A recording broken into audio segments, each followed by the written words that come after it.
Testing 1 2, testing 1 2.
Ready? All right. Okay, welcome everyone to the Quality Committee. We have just made quorum, so we will call the meeting to order. First item, any citizens wishing to address the committee? I've heard that there are none. Going once, going twice, okay, so no one wishing 3 times, that's right. Next would be approval of the minutes from our February 14th Valentine's Day meeting. Move approval of the minutes. I'll second it. Move in second, all in favor? Aye. Aye. Any opposed? There are none. Next thing, quality reports, the Golden Mitt Award presentation. Dr. Stevenson, I believe we have 3 months, February through April. We do.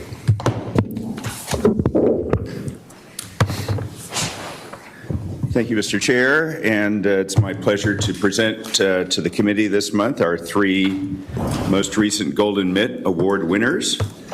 First, for the month of February, we want to recognize our environmental services team. So it is with great pleasure that we announce the recipient of the February 22 Dr. Charles E. Weber Jr. Golden Mitt Award to Environmental Services, otherwise known as EVS. This team was nominated by our infection prevention team. Here are just some of the reasons this group of amazing professionals were nominated. Infection prevention and EVS have established a great partnership where teams meet on a weekly basis to discuss wins, barriers, and opportunities. The EVS staff are always collaborative, engaged, and eager to work. They are always seeking out process improvement opportunities, and their attention to detail is noticeable. And I think most people who visit this hospital, despite all of its otherwise physical challenges that we're trying to address through a fairly large bond package, will acknowledge that on a daily basis when you come in here, this place is clean and it looks good. And so we have to be very grateful for that. There's great improvement in terminal cleaning documentation. The staff are always available to help with urgent issues. The EVS team have improved their PPE compliance, and they have engaged in numerous other quality improvement and safety improvement opportunities. So it's with my pleasure that we recognize this outstanding team. If you'll stand, please.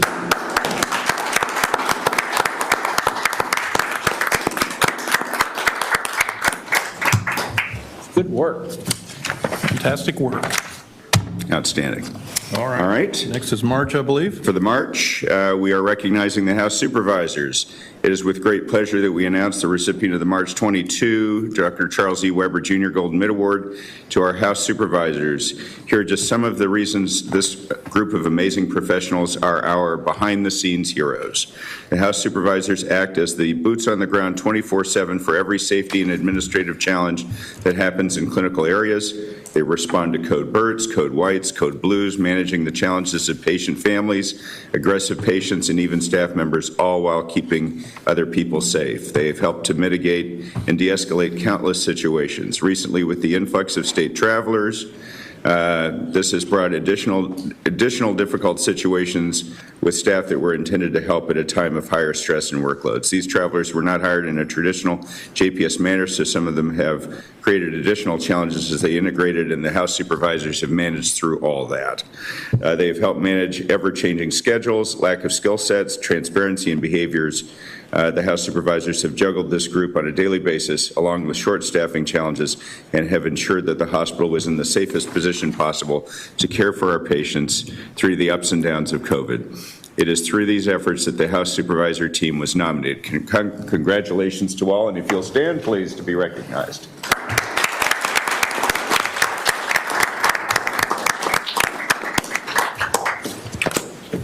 All right, finally, for the month of April, Emergency Services. It is with great pleasure that we announce the April 22 Dr. Charles E. Weber Jr. Golden Mitt Award. Winner is the Emergency Department. This team was nominated by the Department of Clinical Risk and Accreditation. Here are just some of the reasons that this group of amazing professionals were nominated. In the last 12 months, over 118,162 patients have crossed the threshold of the Emergency Department for an average of 9,847 per month. That volume alone is staggering, and the acuity during COVID, of course, has been much higher than usual. The ED has faced very significant staffing challenges, leadership changes in major processes, and more. They've consistently maintained their commitment to patient care through core measure committees and shared governance. They've stepped up with support and engagement on every root cause analysis. They have initiated programs geared towards growing their culture of safety and evidence-based practices while creating a workplace in which staff not only want to come to work, but encourage their friends to come and work as well. One of the things that particularly I noticed as we've been watching the emergency department over the last several months is that their willingness to report things that they see going on, raise their hands and tell folks about situations has really been transformed. And so they are now some of our most eager reporters, and because of that we are now able to attend to the issues that they really have down there, and for that we are very, very grateful to them every day. The emergency department's answer to every gauntlet thrown has been to own it and step up. So we recognize your hard work, your dedication. We're so proud to support you in these efforts. Congratulations to our JPS Emergency Services team. If you'll stand, please, to be recognized.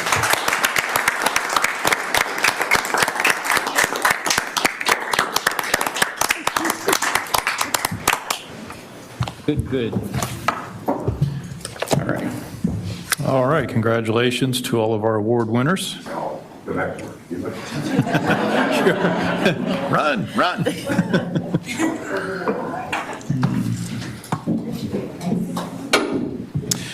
Next will be strategic imperative number 1, set a new standard for a culture of excellence, Joint Commission sepsis recertification presentation.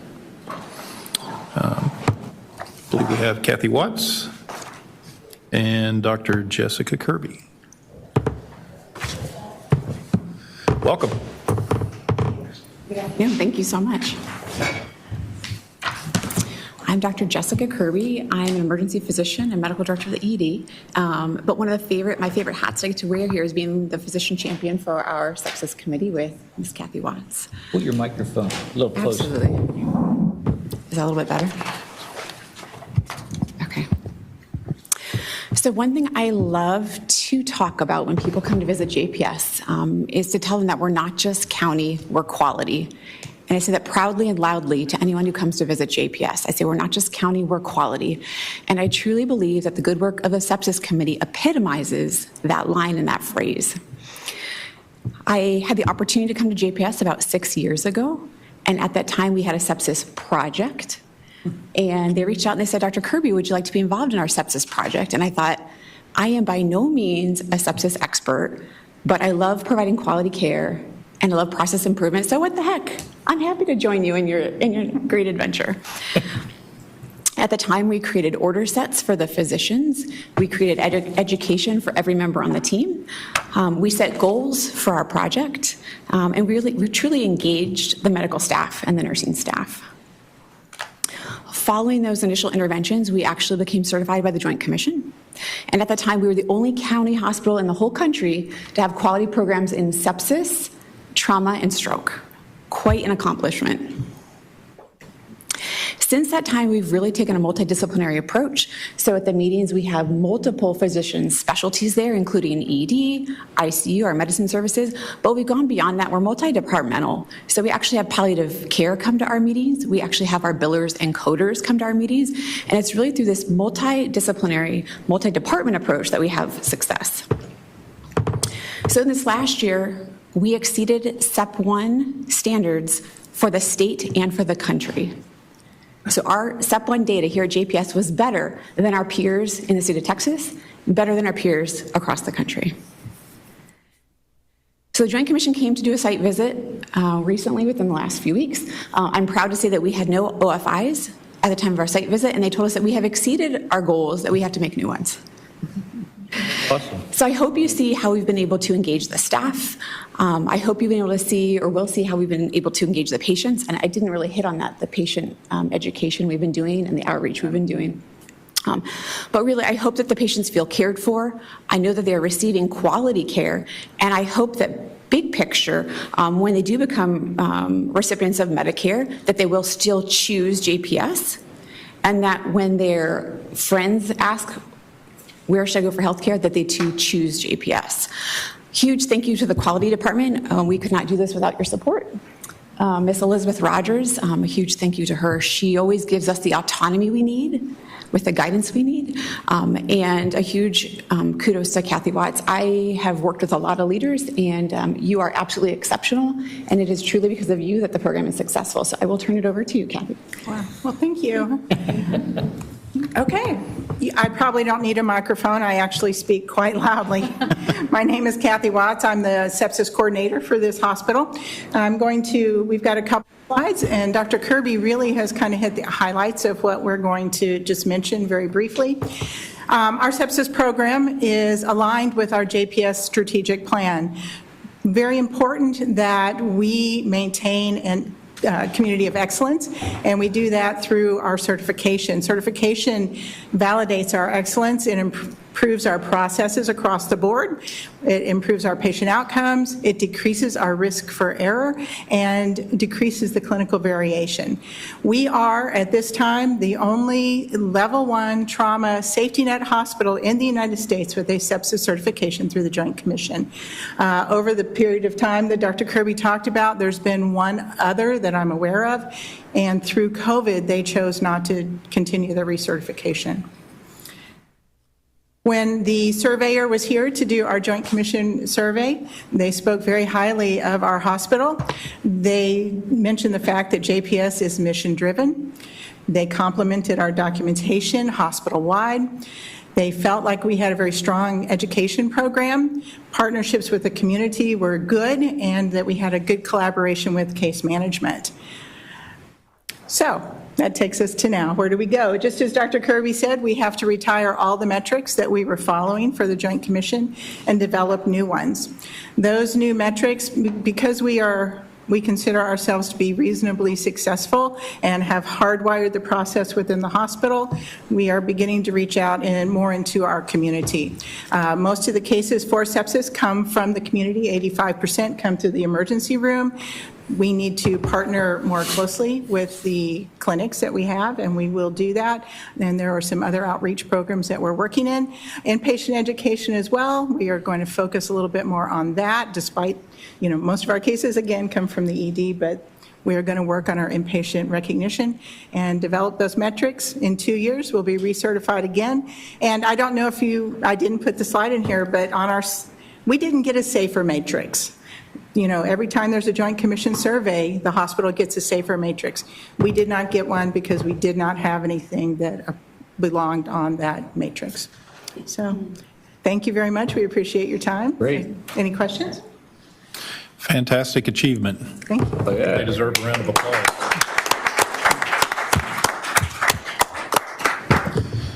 Anytime JACO goes and says, you need to make up new goals because you've just achieved all yours, I've never heard of that. Never once.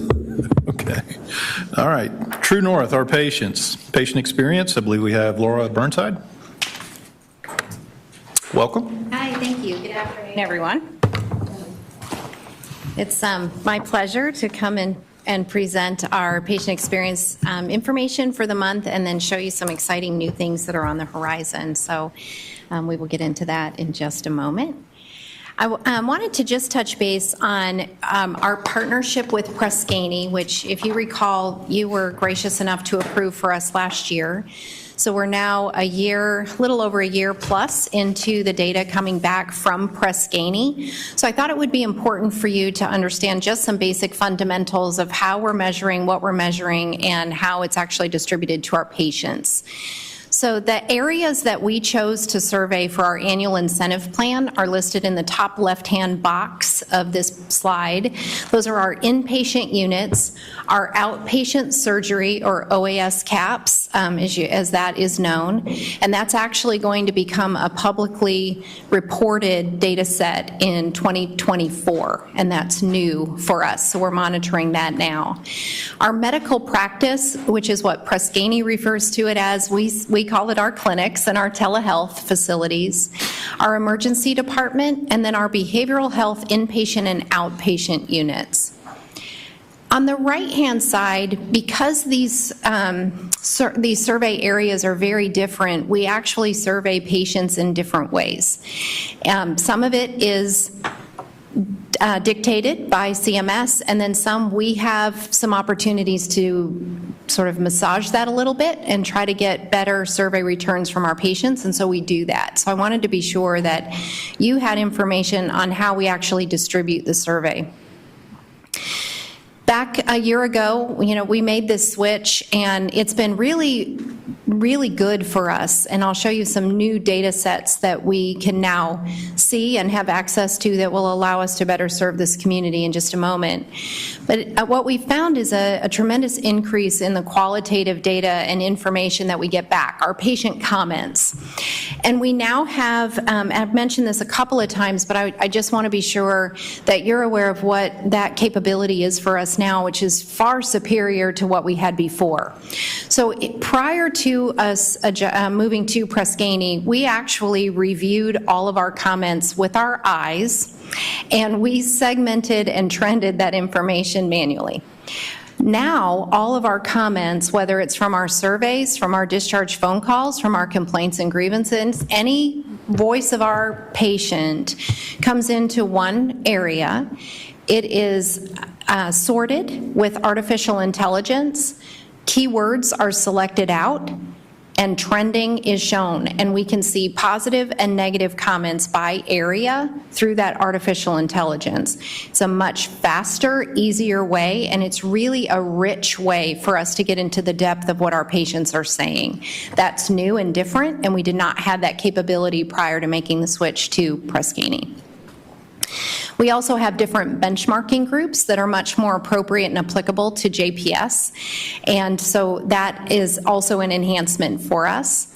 We have new diversity, equity, and inclusion data, demographic data, and I'll show you the first initial graphs of that in just a moment and talk a little bit about next steps and what we're doing as far as working with that data to better understand our patients from all demographics that come through our doors so we can do our best for them. This was also all done at a cost savings for our organization, which is always a good positive thing. And so we're very excited about the enhancements that we've had, but also the fact that we're fiscally responsible to the organization as a whole. So it really has allowed us to have a much better awareness of what's happening with our patients and hearing their voice in a much deeper, richer way, and allow us to action plan around those for areas of opportunities that we have in specific areas throughout the network. Any comments or questions on any of that? Yeah, sure. On how we are surveyed, I know you've listed all those. Which one are the ones that CMS does or whoever? Right now, the only publicly reported data is our HCAHPS data for the inpatient. Okay. But right now, we're in kind of the trial pilot period for OAS CAHPS, which is our ambulatory surgery areas, and that will actually publicly report in 2024, so fewer than 2 years. All right. And through this, we've heard this several times, like with the ER and with the clinics and all of that, but this one seems to be actually going through this time. This is the second time around for CMS to say we're regulating this, so that's where we are. Any other questions? The next slide shows the 6 areas that we selected for our annual incentive plan. Our total cumulative, and this is a weighted average for these 6 areas, is seen on the far right-hand side. This is our data for last month. It's always lagging, so it changes and adjusts all the time, but our current fiscal year-to-date result is 75%, and the cumulative average of those 6 areas, just currently hitting stretch. Good. I wanted to show you the benchmarking capability that I mentioned just a moment ago. So again, these are the 6 areas listed on the left-hand side. There's baseline data from January through September of last year. We made the switch to this particular tool in January, so we had 9 months worth of data before we could plan for our goals for this year. So our baseline data is in that very first column. Again, that's top box score, meaning that's the top answer choice that patients select on the survey, which is the only one that we get credit for. So you can see that baseline data, where we are fiscal year to date, and the improvements that are being made. There's one area that we have pretty specific detailed action planning occurring, and that's in our emergency department, which you can see is the only area that we are below where our baseline started, and we'll talk about that in a little more depth in a moment. This is actually national data. This is not JPS data on this slide. What I wanted you to see were the recent trends in patient experience through the pandemic, through COVID. So the top box, or the top graph that you see, all 3 of these graphs show likelihood to recommend and overall rating scores. You can see that top box, which is medical practice, which we refer to as our clinics and our telehealth, just a reminder, that stayed pretty flat through COVID. But what we saw as a national trend on the inpatient side and the emergency department side was a decrease in score nationally by about 4%. So it's a significant change through COVID. What we saw at JPS was that same trend, and if you recall last year, we really were challenged with this score. But our team has actually bounced back, and on Thursday, I met with Press Ganey, and they are quite amazed at our bounce back, actually. So we have actually improved our data on the clinic side 2% over last year, which is a huge improvement. Our inpatient has improved by 9 percentage points, and our ED we're seeing up to 10 percentage point increase since November of last year. So we're really, we fell far below, so we're trying to make our way back up, but we're seeing all of those areas really increasing and improving at JPS, although the national trend is still in decline. You have asked me several times about response rates, and so I wanted to include those so that you can see what response rates look like for us and what the national response rates look like. So we're pretty even on all of them with the exception of our emergency department, and we have plans in place for that to improve that as well. When we look at what our current work is, we have a steering team that's comprised of our executives that have direct impact, whether it's on the clinical side or on the support side, and we meet on a monthly basis to walk through all of the data that's relevant to all of the areas throughout the network. It's a big book of information, and we action plan on that to ensure that we're supporting one another as we take care of our patients as a full team and not as individual units. We, to the patient, everything in their visit is a continuum of care. It's not one thing, it stops, and then we move on to the next. And so our work is really focused around creating processes and improvements so that as they work their way through the journey of being a patient at JPS, our handovers are solid. We're using keywords and managing up. We have processes that are not as complex as what we've seen in the past, and though we still have some work to do, so that executive team will continue to come together until we get to a place where we feel like we're pretty solid in those areas. Our dashboards are published monthly, and we are moving to Power BI, which I'm so excited about, and I'll show you what that looks like in just a moment. But again, just like our comments, we actually created dashboards manually as well. So starting in June, we will be automating this process, and they will be in Power BI, and we can drill down into them pretty significantly to be able to work within our own data. I was explaining earlier, Press Ganey gives us just millions of data points, and our job on this team is to take all of those data points and make sure that we have them in a usable format where our leaders can drill down down and really understand what to do, and we can help them with action planning. So that's what this will do, and it's a way for us to be able to really save some time by not having to manually input the data into the system now. So I'm very, very excited about that and very thankful to the team for doing all of the work that they did over the last many, many months to get us there.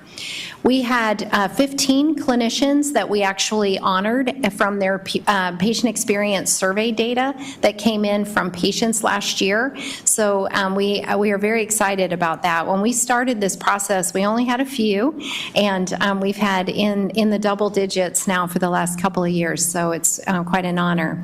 We also just graduated our, two cohorts actually of our mastery program, which puts us at about 300 graduates, and that program was developed to teach the foundation and fundamentals of human-centered care while at the same time building community with one another.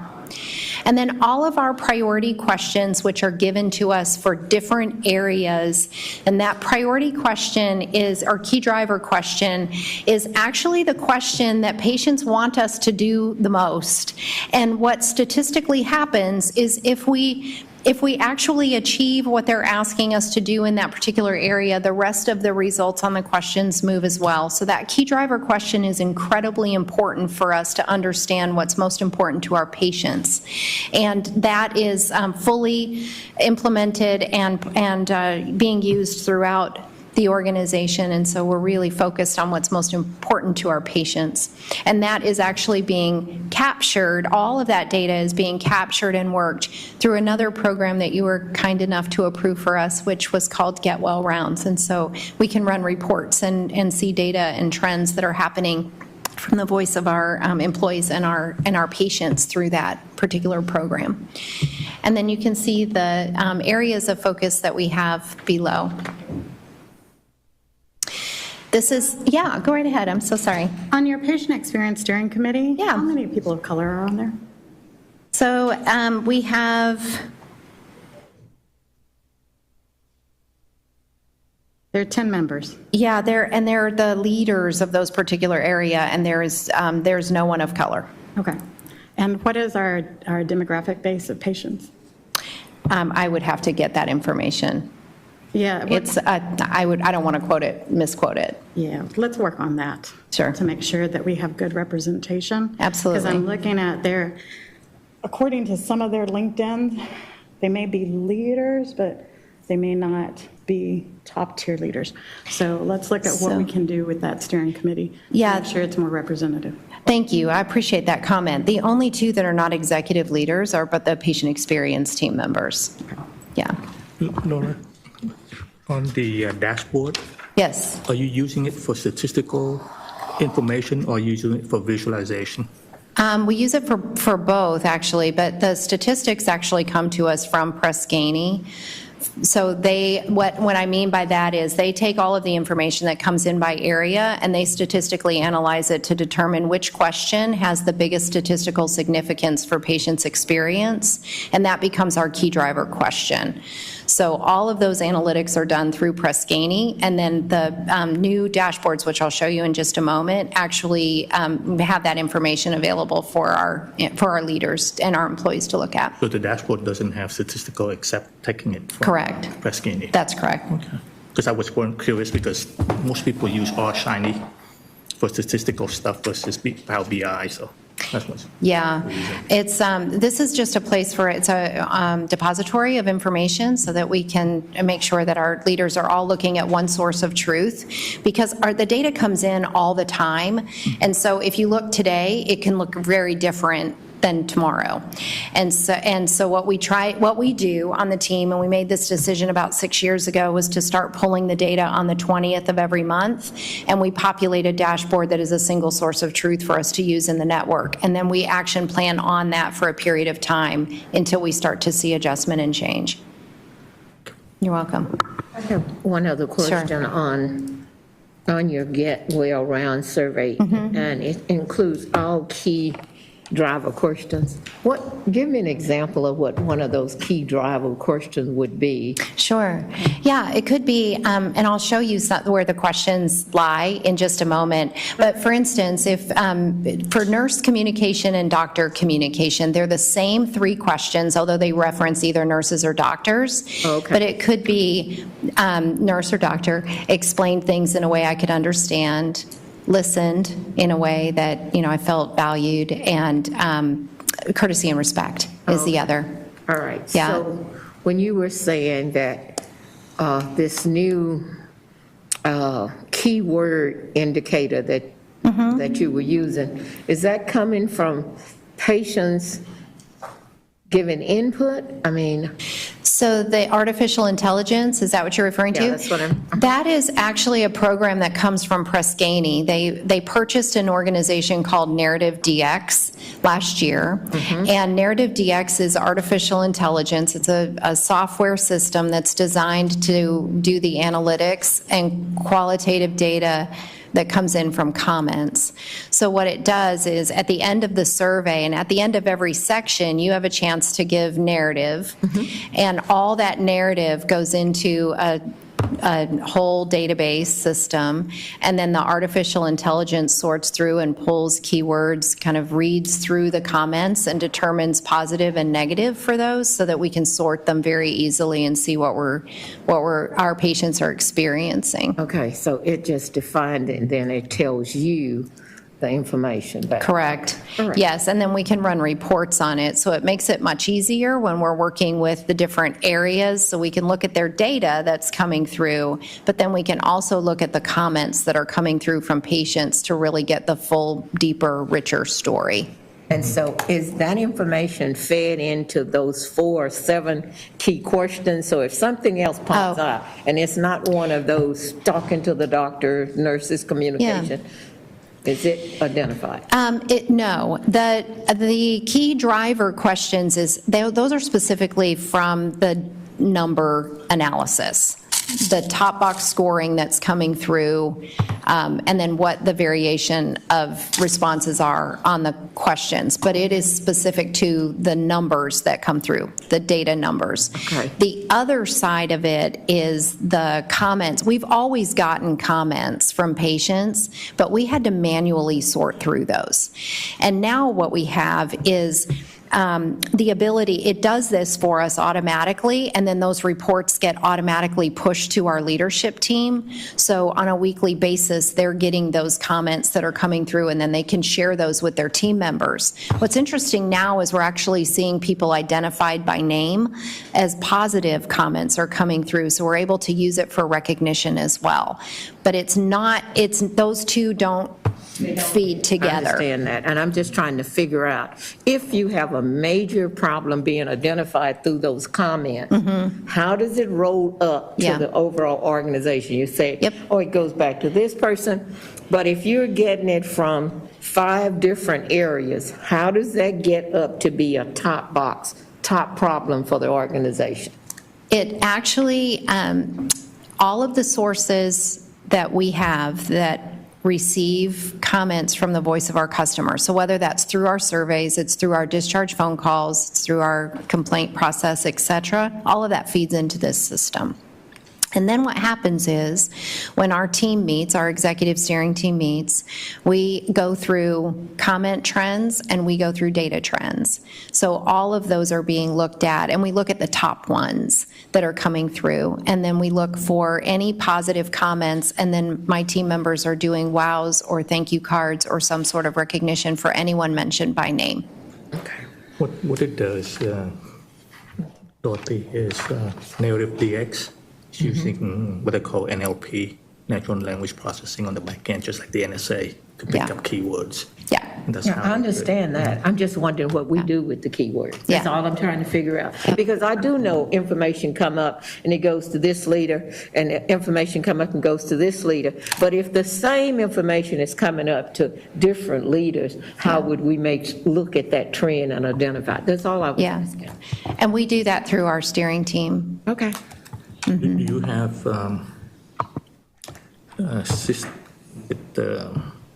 data analysts that's understand the NLP stuff to pick that up. Because just like the NSA, that you have to have the analysts Yeah. that know exactly what they're looking for. Otherwise, it's just data. We actually just posted for a position for an analyst for the division to be able to really sift through and do all of the analytics behind the data that's coming through. Because like I said, it's a lot. It's a lot of data points that come through.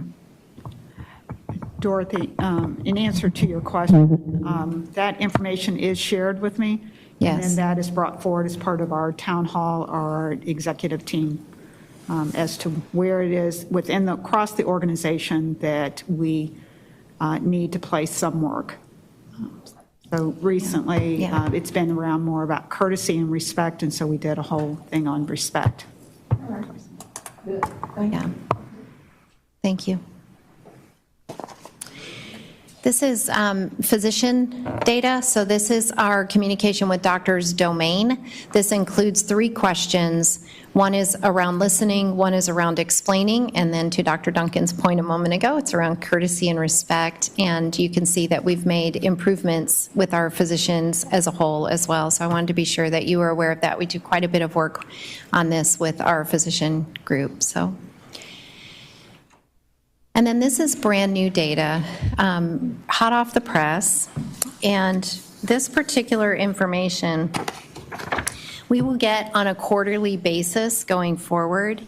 And it is really aligning with our strategic plan and the way that we serve our patients. So this graph actually shows scoring for overall rating and would recommend the hospitals. So on the left-hand side, the graph is around the overall rating, and on the right-hand side, it's the recommend the hospital. And this is by demographic information sorted by race. And there's a couple things that I want to be sure that we all know about demographic information in general, and Press Ganey and JPS's commitment to this, because I think this is so important. But when you sort through all of the data nationally, males tend to rate their care higher than females, so we'll be looking at that data as well. In the ER, all ethnic groups rate their care lower than the white population. We also know that poor health may exacerbate disparities, and so we're aware of that and trying to work through that. And then the challenge that we have right now is that we can see gaps, but because this information is new to us, we are now in the investigative process on how to close these gaps. And so as you can see from this chart, we've got some work to do. So Press Ganey is committed to this as well. And last year they began a partnership to reduce inequities in care, and there are 200 organizations that are part of this program at this point, and JPS is one of those. And so what they're doing is they're really looking to see all of our data through an equity lens. So the artificial intelligence that I just talked about and narrative DX, we're better able to understand those themes that are coming through and also sub-themes that are coming through. And so we'll be continuing to analyze that. Together, Press Ganey and JPS will continue to work to review this data. Again, we get this quarterly from them, but we will work with their team to identify action plans so that we can reduce these gaps that we're seeing in care, again, not just at JPS, but nationally. And then it will allow us to really assess the impact of, is it bias or is it just, the inequity that our patients are experiencing? And so Dr. Duncan and I have had a couple of conversations around this that I think we are off to the right start, but there's a lot of work that needs to be done in this. And so again, I only get these reports quarterly, but we'll bring those back for you and be able to talk about national trends, best practices, learning from each other, et cetera. And then additionally, because we are part of this 200 organization forum, there is actually a learning session that's taking place next week, and they have them all the time on things that others are doing that we can learn from as far as best practices go. And so next week will be, actually Grady is on there, interestingly, and so we'll be learning what they have done as far as serving their patients in a much better way. And so we'll continue to look at that and dive into that. This is what we have right at the moment, but then more to come through Press Ganey are demographic information that's related to sexual orientation, gender identity, disability status, veteran status, country of origin, and also religion. And so we'll partner with our consultants with the DE&I work that we're doing here at JPS to make sure that we are including our patients and our employees in that so that we can train where we need to, teach where we need to, and really get to a place where our patients feel valued and honored when they walk through the door, regardless of their situation in life. Could you, what is N? I can't hear you, I'm sorry. N in here? Is that the number of people respond? or- Oh, the N size, I'm so sorry. Yes, that's the number of people. So interestingly, Vietnamese is one of the top languages that we interpret for here at the hospital, and yet we have very few surveys that are returned. And so we're working with our Vietnamese interpreters to work with our Vietnamese patients to really understand their voice more fully and see where, what we might need to do in order to serve them better. So there's an initiative that we started as a pilot once we got this data about a month or so ago that we are working to try to get more people, because that was really kind of a shock to me to see that that's a high interpreted language for us, and yet we have very few feedback surveys from that group. It could be because that population don't complain that much. That's why. It may be, and so what our interpreters are doing now is they're actually talking with our patients and they're explaining how valuable this information is to us, and we really want to hear their voice, whether it's good or there's opportunities. And so through that cultural liaison, we're actually, we're monitoring that now to see if we can get more information back. It could be the stigma that if they respond and somebody can trace back, they don't get good Yeah. service or something, but Yeah. now it's independent. Yeah, yeah. And then if Derek can come and log me back in, I'll show you the new dashboards. This is what they look like on the home page. So these are all of the areas throughout the system that we actually monitor. I want to give special kudos to our IT team for the work that they've done on this. So we had, I don't know, about thank you, Derek, I'm so sorry. We had 5 or 6 people who were working on this, but Luke and Boonmi and Michael and Kieran and Nancy and Sajid, they have been absolutely amazing and dedicated to this work, working through the holidays and just really trying to get this pilot going so that we can actually automate this process. And so next month is the go live date for us. So you guys are seeing this before we've even rolled it out to anyone in the hospital. But I wanted to be sure that you saw this information and the great work that's happening with our teams. So let's see here. So the dials show us, are we meeting goal or are we not, and where we are on that spectrum. So you can take a look at that. And then as far as they have lots of new things that they have coming up, but I'm going to show you the very basics of this and how we can dive in to this. And we should.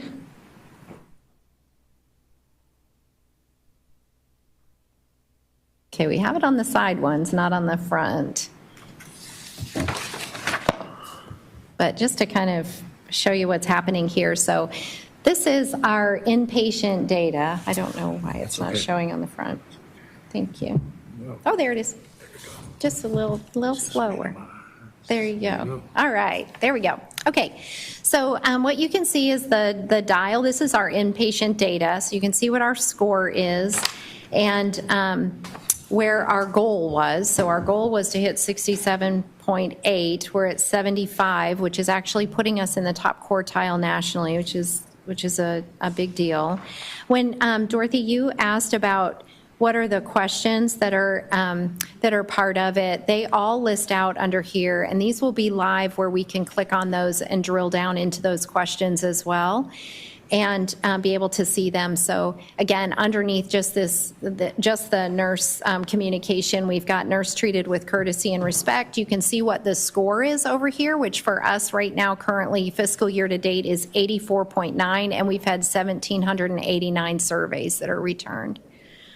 Over to the right, you can see each one of our units, so we can really take a look at who is performing really well and where we might have opportunities so that we can harvest those best practices and make sure that those are consistent and that we're holding our teams accountable for those, and then they can drill into each of their areas from here as well. And then below, we have just a chart of all of the information. This line right here represents our N size, so you can see we're getting more surveys back now than we did, and our results have improved. And so this is what we are monitoring every single month to make sure that the work that we're doing and the interventions that we put in play are actually achieving the results that we're working on. And we have this ability for every area throughout the network now. And again, this is all automated. So it comes back from Press Ganey in an enormous database full of data, and it dumps into Power BI, and then all of these reports are automatically generated for us. And we've been checking them over the last 3 months to make sure that the manual and the automated version match, and they have, and so in June we'll be going live with this.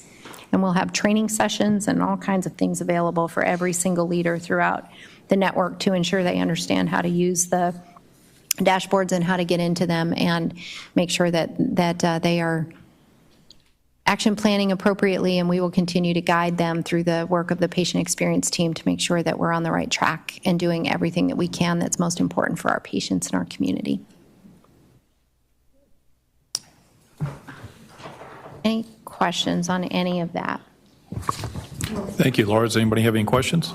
Yes, I do. Thank you, Laura. That's amazing. Yeah. And Thank I you. know y'all have been working really, really Yeah. hard on all of it, so kudos to your Thank team you. and to the IT team. Thank you. Two things that bother me, though. I'm going to go back to the Patient Experience Steering Committee. Sure. And also in the fact that you said you didn't know the demographics for the hospital and so. I just don't have the exact number. The exacts, but Yeah. just roundabout, because that's going to be an important part. Sure. Especially as we're diving into diversity, equity, inclusion work. Because DEI is not just about race. Also, I expect every single director, executive to also look for these holes too, especially when you're holding a meeting or in a room and it's all homogenous. Also, DEI means diversity within different fields. So not all the directors, but individuals who also have, especially when it comes to patient experience, individuals on front line. Yeah. So individuals who can and talk to the day-to-day. That would be Yes. really impactful to have them all. Right, so I'm excited about that. But on the next meeting, I'd like to see an update on this.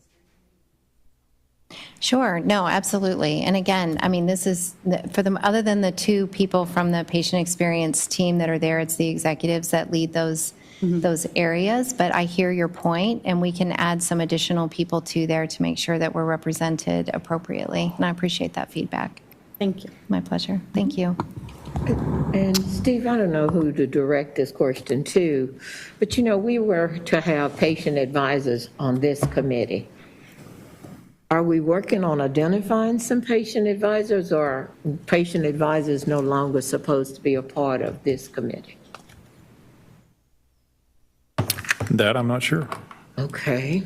So from a few years ago, we did. Well, Okay. yeah, but I bring it back up. We ready to bring that back?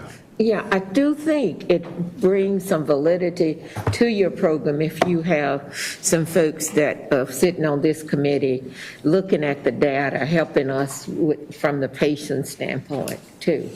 And it was just people that had used our system, or we had 3 of them, Chuck, remember? Was it 2 Yeah, or 3? I do. Yeah.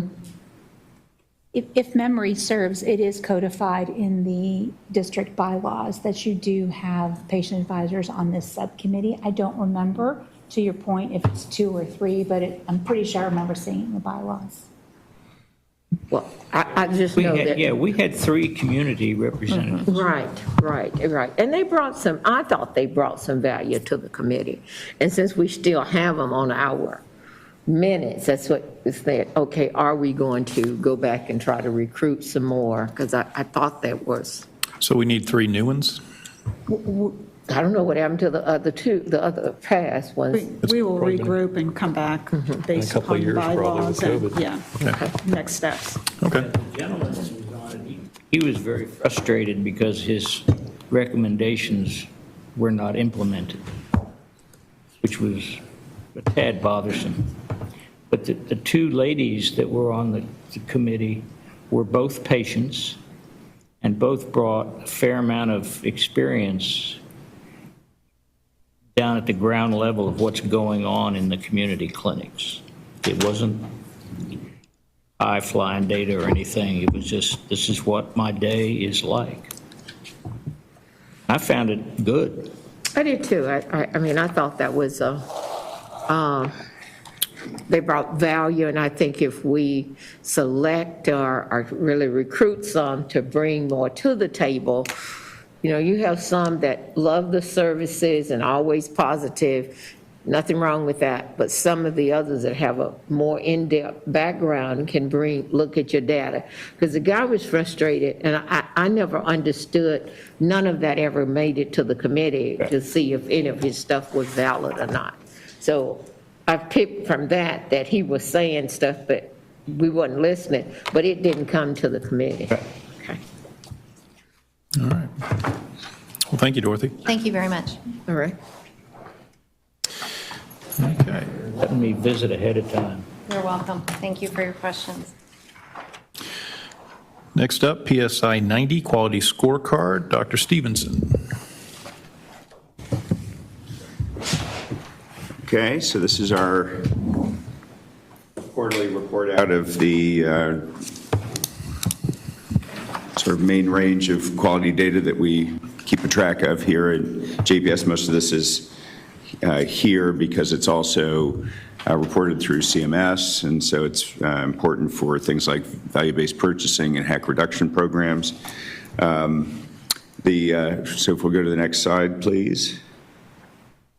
Thank you. PSI 90 has been a struggle, especially as the pandemic progressed.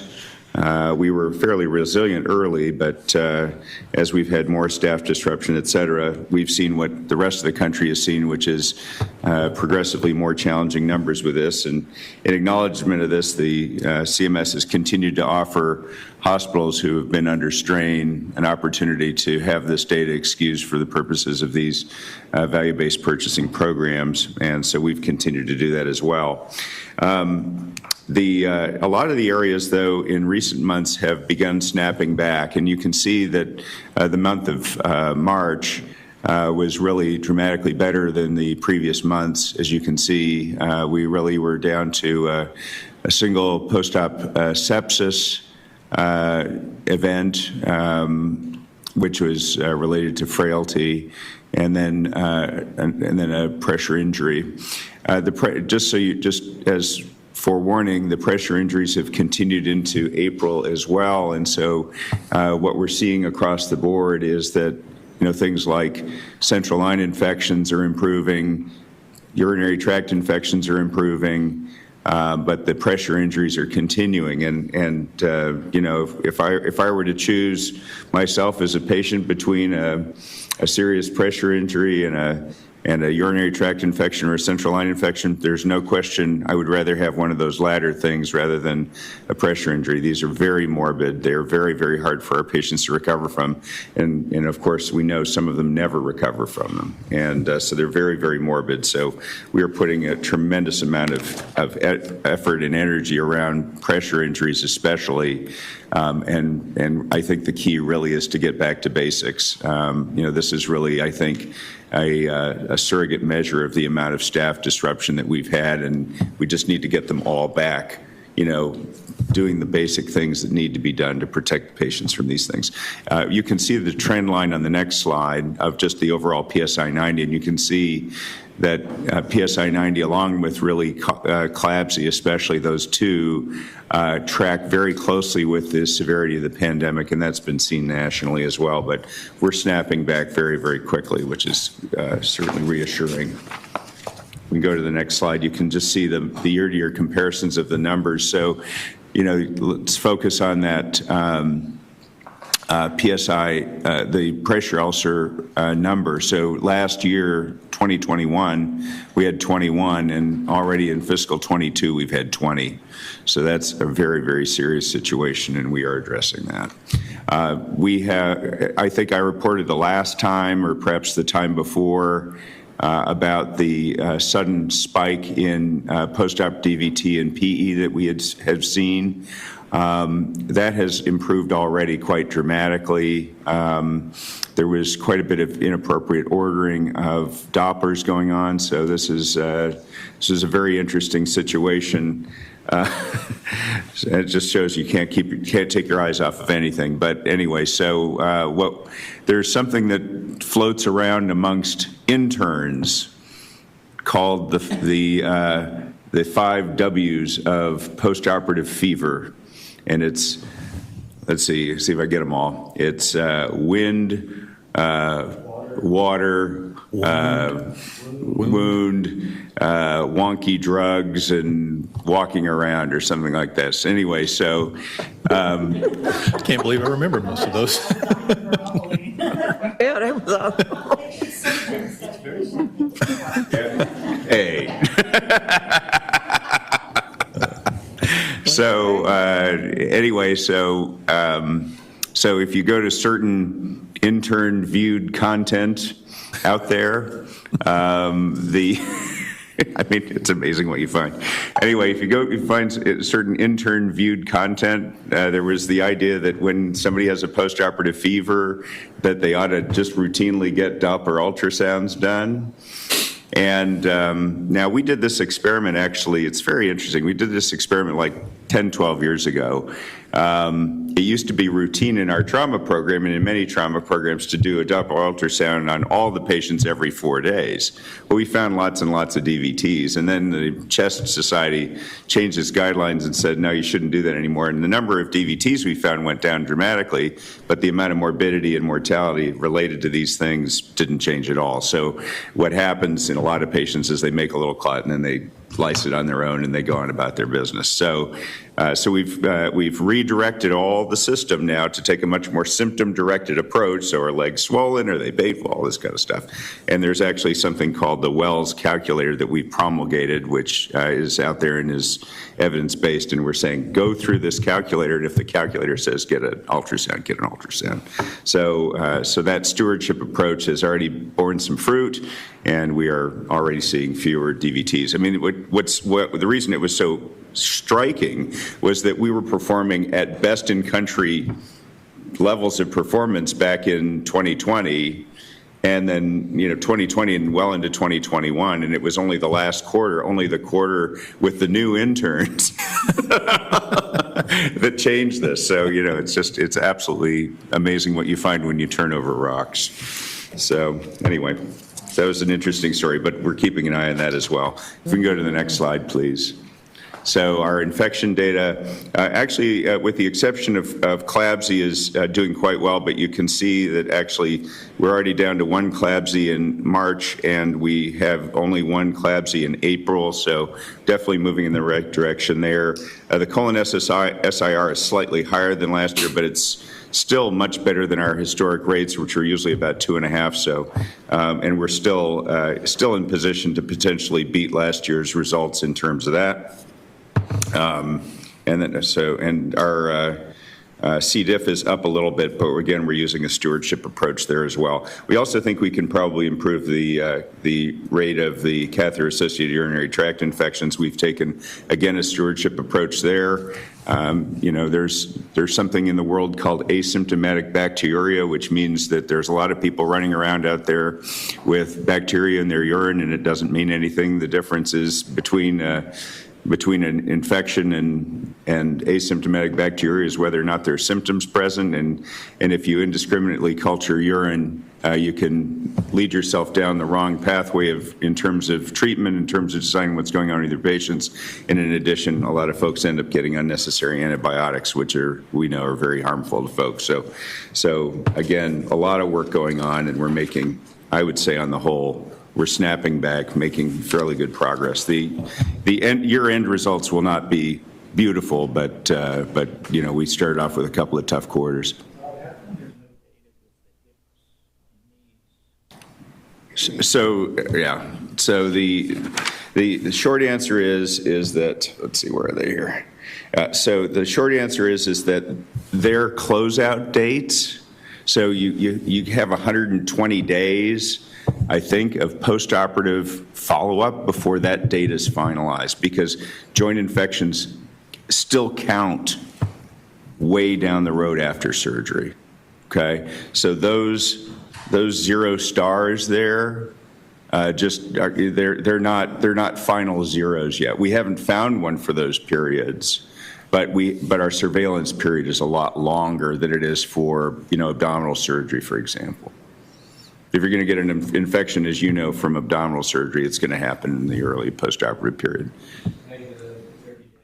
Yeah, right. For most infections, that is correct. For joint infections, it's 120 days. So we just have to survey them for a lot longer because, again, even the smallest amount of contamination in a joint can eventually lead to an infection, but it may take a long time for it to present. And even if it presents late, it still counts. It's not considered something new. So. Any other questions? Great. Sure. Thank you. All right, next item, there will be 5 different policies that will be briefed on. You had them in your packets and also be taking a vote on. My plan is to vote on all 5 unless someone would like one voted on individually. If so, then just let me know and we can do that. So I believe, Wanda, you're up.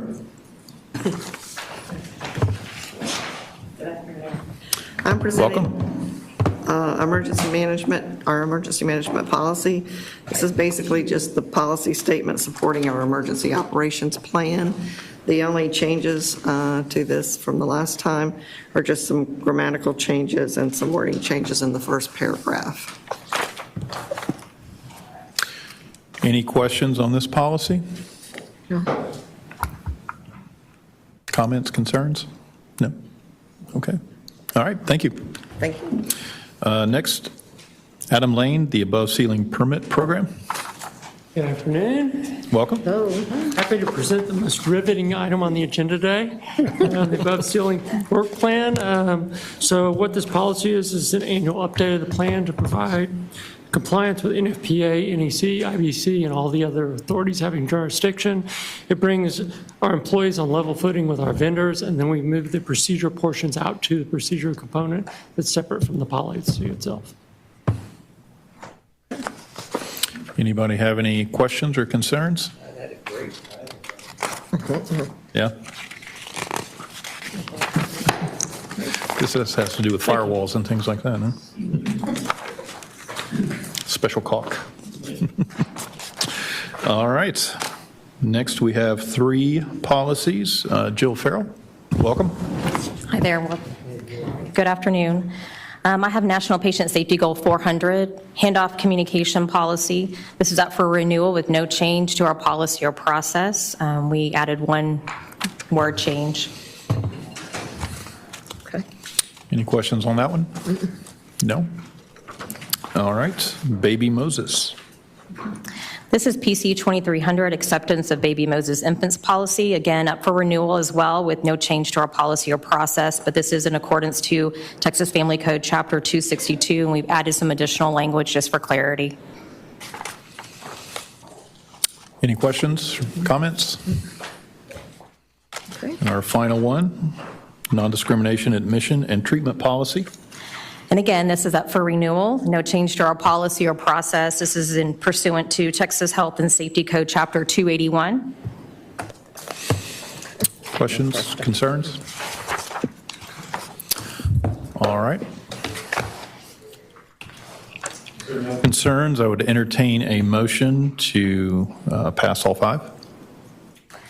All right. You got it? No, go ahead. Move approval of all policies submitted under 5A, 1 through 5. Do I have a second? Second. All in favor, say aye. Aye. Any opposed? Motion passes. Next is executive session. Reconvene. So, With the name Baby Moses. Well, that was what's that law, that lady, that was the name that they selected with the baby Moses, the safety and all of that, yeah. Of course, it had some rhyming. Abandoned basket.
conference room.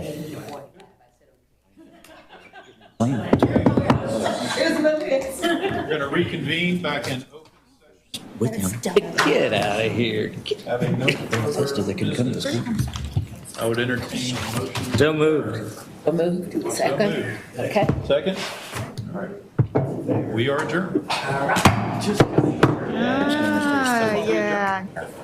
6 minutes to relax. Wow. Even less. Oh, did you ever get down to your wine tasting? Who runs Medical Horizon? Steve. Oh, Steve. Do you have quorum? Do I need to be here?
Medical Horizons Committee will please come to order. Thank you all for being here. First item of business is, are there any citizens in attendance who would like to address the committee? Seeing none, we'll move on to approval of the minutes, item 3, from the February 14th committee meeting. I'll entertain a motion. Move approval. Motion by Mr. Bose, second. Thank you. We have a motion and a second. All in favor of the motion, please say aye.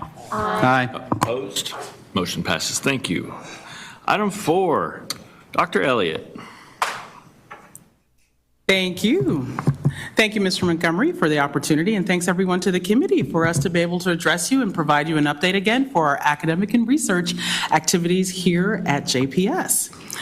So we're going to go through a few items, and just wanted to kind of remind everyone around our strategic plan and how we aligned as a division in academics and research affairs to ensure that we are truly making sure our priorities align with being the best place to work, learn, and practice medicine. At our last meeting, we presented this framework to you and also acknowledged that we had our 5 key areas and 5 key priorities. The first 3 areas that we went ahead and presented to you last time was on academic excellence, where we're focusing also on clinical excellence and also with workforce recruitment and retention. Today, I'll provide you a little bit of updates in those areas since our last meeting, and then we're going to focus primarily on the research and innovation aspect and the professional and leadership development and hear from you in terms of any input. We'd love to hear that. So let's talk a little bit about clinical excellence, where we're really trying to promote that clinical and learning environment for excellence in patient care, and of course looking at patient safety and how we accomplish a quadruple aim. One of the things I want to remind this committee about that we've been talking also in our executive team meetings and in our patient safety and quality areas in GMEC is that we are part of the ACGME, our Accreditation Council for Graduate Medical Education, Clinical Learning Environment Review. That is a component of ACGME where they actually provide feedback to each of the hospitals. They come actually do site visits here to ensure how are the clinical sites engaging residents and fellows into the learning environment and clinical environment and really promoting and providing safe and high quality patient care. So they will be doing that. Our last clear visit was April 2018. Now normally this occurs every 2 years. So COVID put a little dent in that. So we're a little bit out of that 2-year window, but we are in the window. They could actually notify us anytime now. And so it would be where they would give us about 2 weeks notice, letting us know. But we're always in that kind of like what we did with Joint Commission, that continual readiness cycle where we're looking at things to ensure that we're fully ready. So it's a 2-day institutional site visit, and the 6 areas that they would be focused on are listed there. Patient safety, healthcare quality, and under that healthcare quality, they also will be looking at the activities we're doing around healthcare disparities. They've also now added a new area called teaming, where we really kind of fostering the team and doing some interprofessional, interdisciplinary work around that. Still focused on areas of supervision, well-being, and professionalism. And so a few updates just since our last clear visit we're excited to kind of share is that we've really expanded in certain areas here. So we are continuing and expanding our collaboration with our quality area. And so Dr. Stevenson and his team have been incredible resources and partners in this as we have really trying to engage our residents even further in terms of quality education. So we're doing mock RCAs, we're doing things where we go there and have quality didactics in their didactics, their QI projects, monitoring those very closely and looking for those opportunities there and working very closely. Also, we've actually now added what we have Tessa Watson. She's a nurse that's been here at JPS for many, many years. She's joined our team as a project manager who's driving all of these areas of CLEAR and really helping us. And so we're doing things called clue rounds. So these are clinical learning environment walking rounds where we're actually going and we're walking around, we're working with our team members, our nursing team, our pharmacy team, all of our team members to kind of see where our readiness is and our opportunities to be able to do this work. So we have that. And then we also have Dr. Glenda Mutinda, who heads up as our Director of Interprofessional Wellbeing.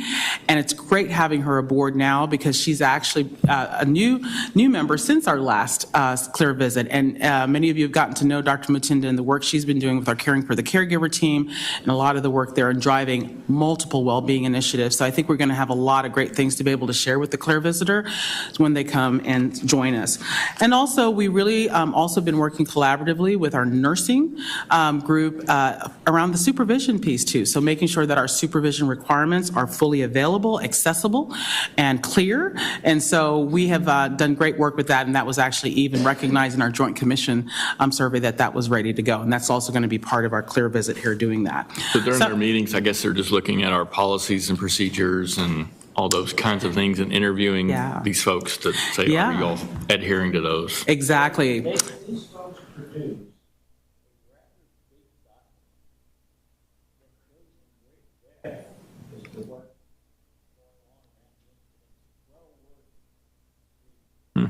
Yeah. And it's fully available. We've actually, thank you, Dr. Barber, for that. We've actually shared it in our annual institutional review and some of the updates that we're doing with that. And so it's there in previous, 2018 has been there, and we happily share that again if needed. And yes, they do meet with several folks across the network, not only myself, but it's really also engaging the C-suite. So Dr. Duncan and our COO and our CQO, Dr. Stevenson, many of those will be with the senior leadership. And then, of course, with residents and fellows and faculty, program directors, and they'll do walking rounds. This time, for the first time, they'll actually interview patients. And so they'd like to have some patient contact. Now, this is if they come in person, which I anticipate now where we are that they will come in person because they had shifted to some virtual.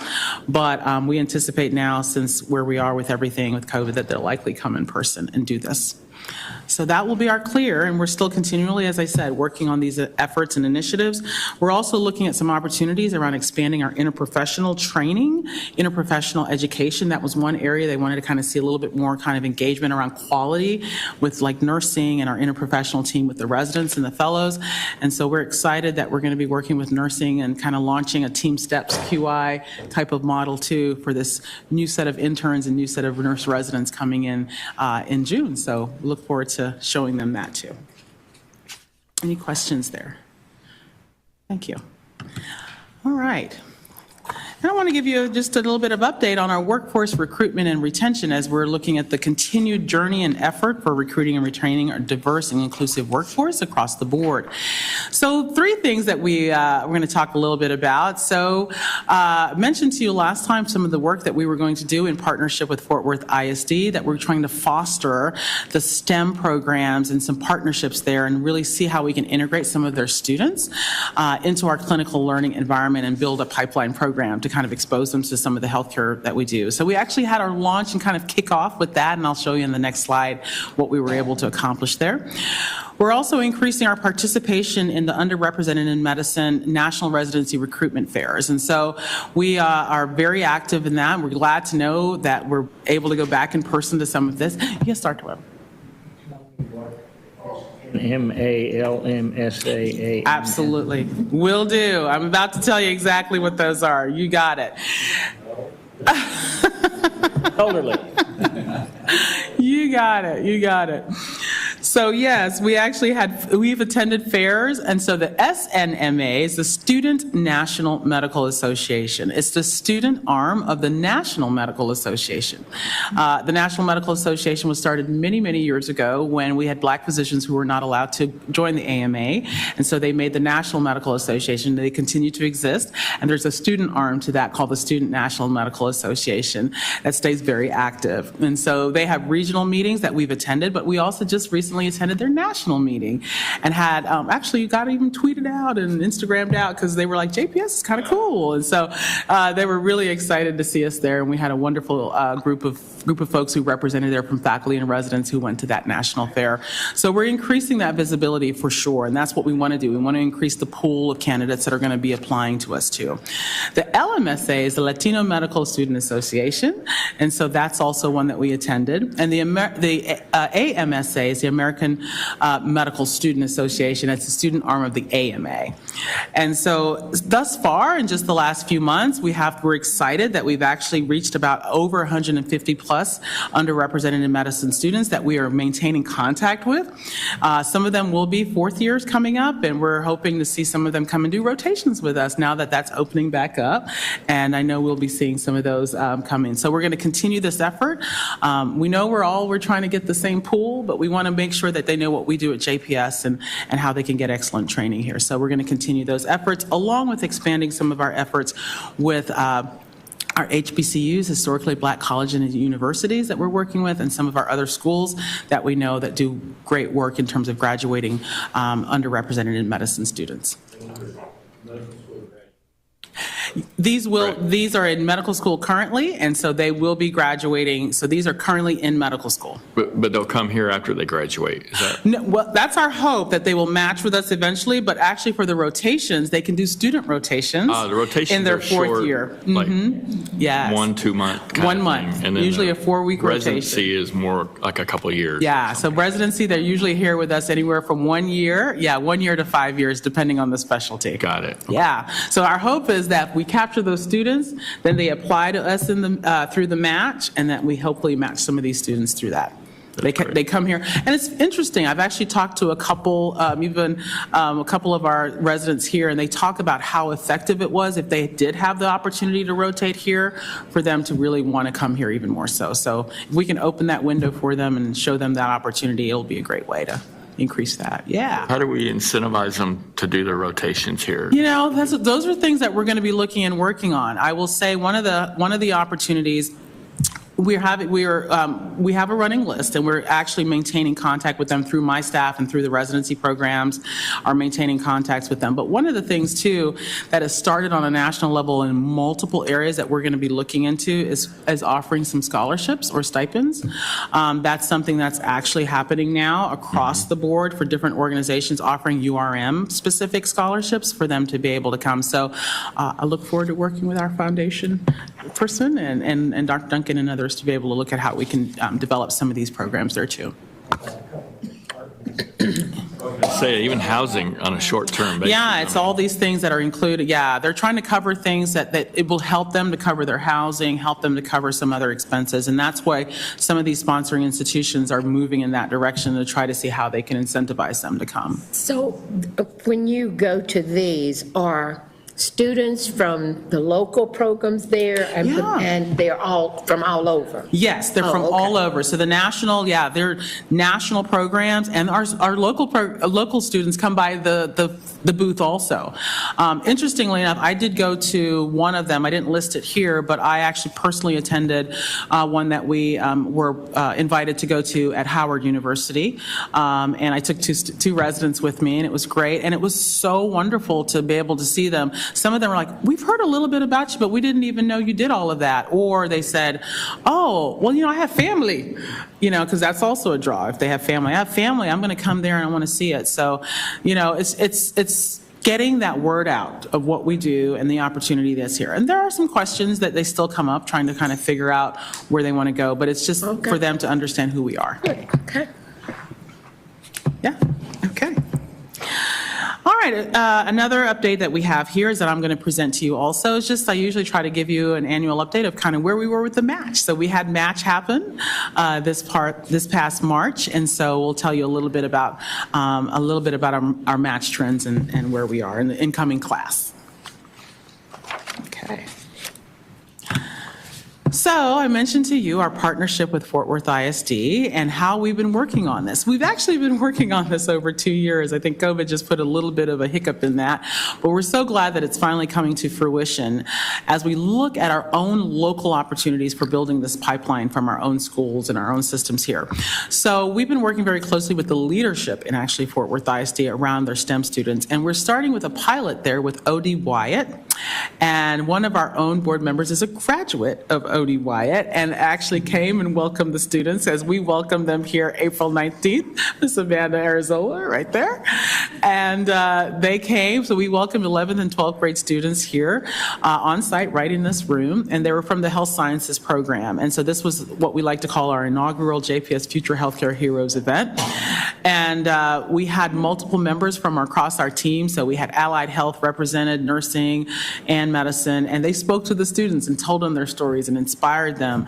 And it was great. By the end of it, you should have seen the students. They were just so excited, and some of them, shifted gears, said, I think I want to do this instead, or somebody said, I want to be a respiratory therapist, I want to be a doctor, I want to be a nurse, so it was great to see them kind of planting that seed in their head there. And Dr. Gandhi, I heard, gives us awesome tour, and so he actually gave a tour to them, and they loved it, and their eyes were just wide open to that, as you see some pictures here.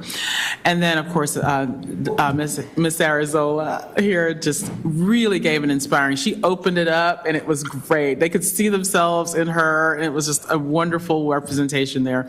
And then to close it out, Dr. Karen Duncan closed it out as our CEO, and I will tell you, it was inspiring. They were just locked into Dr. Duncan. Yes.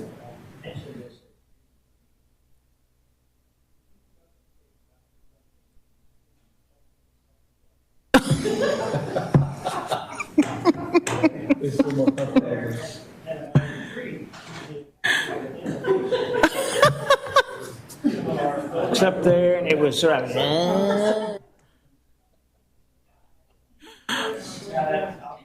Oh, that's okay, Dr. Weber.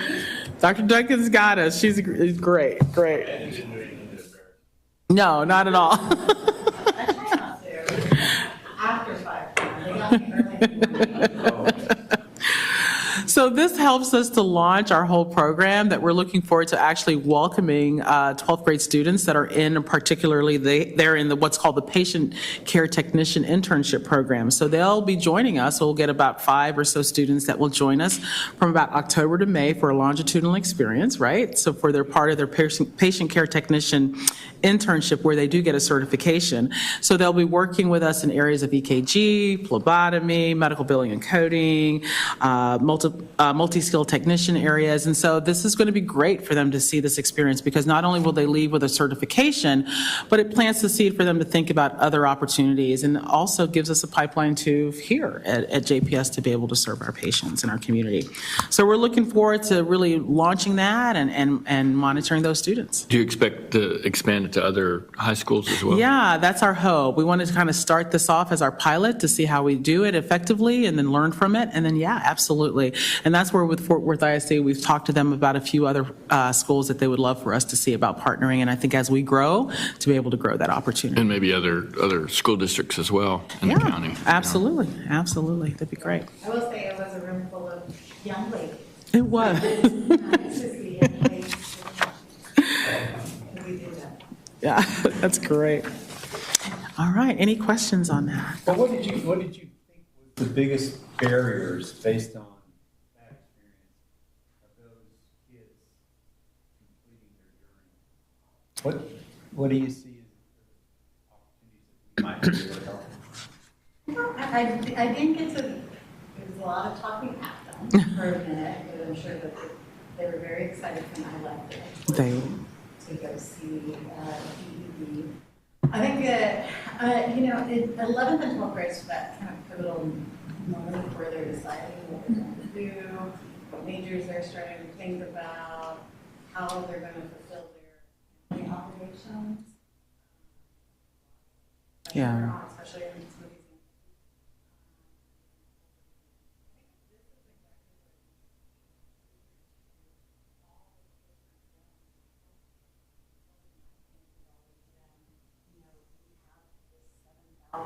Employee base in all sectors of counseling, and service and it's not just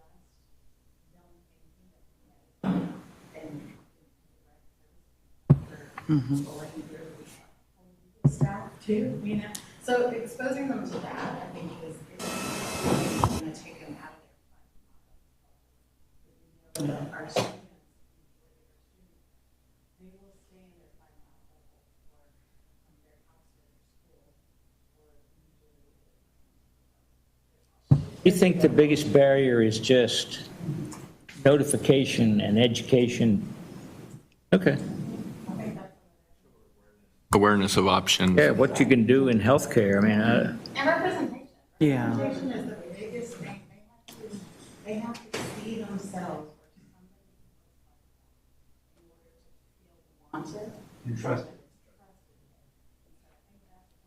That's why I'm out of the picture. Nobody wants to look like me, man.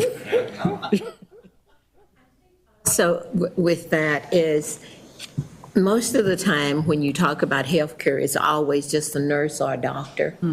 And so this exposes them to other areas that they can be utilized and work in. Because that's all it was when I was in school. It was a nurse and a doctor. It was nothing else. That's all you thought. If you wasn't a nurse or doctor, there wasn't anything in the hospital for you. Yeah. It was good to also have EMTs. We did have, we had EMT. Street nurses. We did, yeah. You know, a lot of these individuals, they want to. And that's great. Right. And we definitely look forward to expanding, even as you said, Amanda, just that all of the areas of healthcare. And I think that's so critical. So absolutely.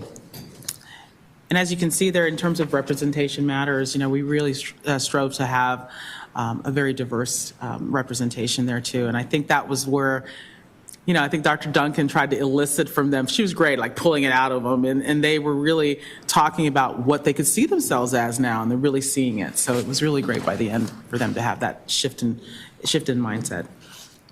All right, any other questions? All right, more to come. Yes, So let's sir. talk a little bit about our annual kind of data. Talk about match. So match data. And so letting you know a little bit about that. So here you have, just to let you know, we're kind of still on trend where we have those from Texas schools versus non-Texas schools. We always tend to have more Texas schools match with us, and that continues to be the trend there, as you see. Gender, we had this one, we shifted a little bit this year. Last year we were more 50-50, even though our, if you look at the medical school matriculants and medical school graduate data now, it's 50-50 now. So, and even probably leaning a little bit more women now graduating from medical school than men. And so we shifted a little bit towards male this year, but you know, we continue to make sure we are trying to represent that diversity and really kind of showing our support in all of these areas. So Dr. Elliott, how does match really work? Like, Sure. Is it kind of like match day? Yeah, you hear this match day and hear all of this and how it works. Absolutely. So what happens is, and I'm going to talk about it from the residency match, because this is what we actually kind of looked at a little bit more rather than just a fellow match. So in medical school, when you get to your 4th year of medical school, you have to decide what specialty you want to go into. And so when you decide that specialty, there's something called the National Residency Match Program.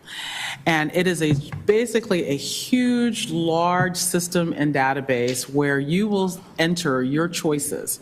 But before you even do that, the AAMC, which is the American Medical Colleges, the Association of American Medical Colleges, has a system where they can do the applications. And so the students will apply and submit their applications there, and they will submit their applications to multiple programs depending what specialty they've decided across the country and where they want to go.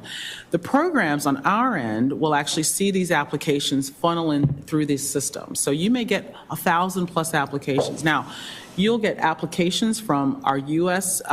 medical schools, which include our osteopathic and allopathic schools, but you'll also get applications from international medical graduates too. So you get all of these applications that are funneled through this one system, and that the programs will look at that and decide how they can go through that and basically decide how they can interview, how many they can interview for the number of slots that they have. Right? So some of our programs may have 2 slots, some may have 20 slots. It depends on which program.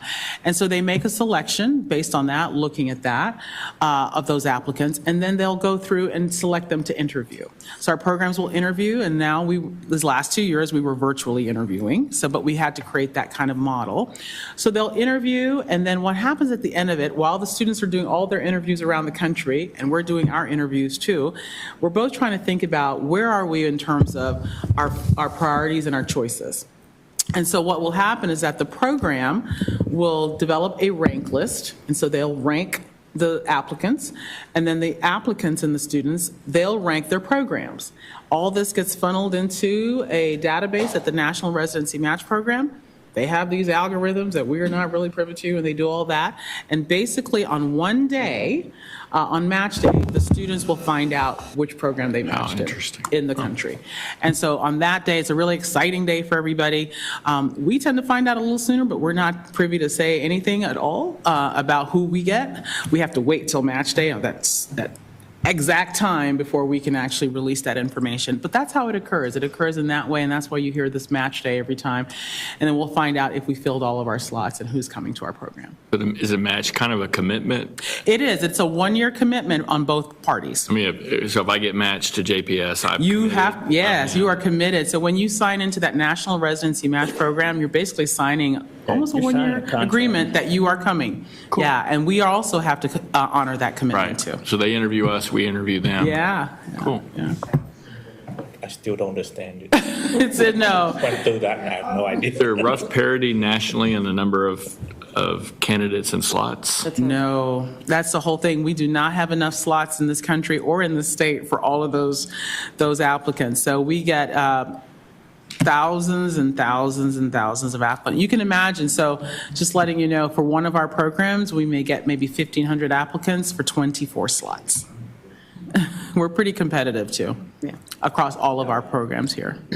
Not getting the credit here, very high ranking.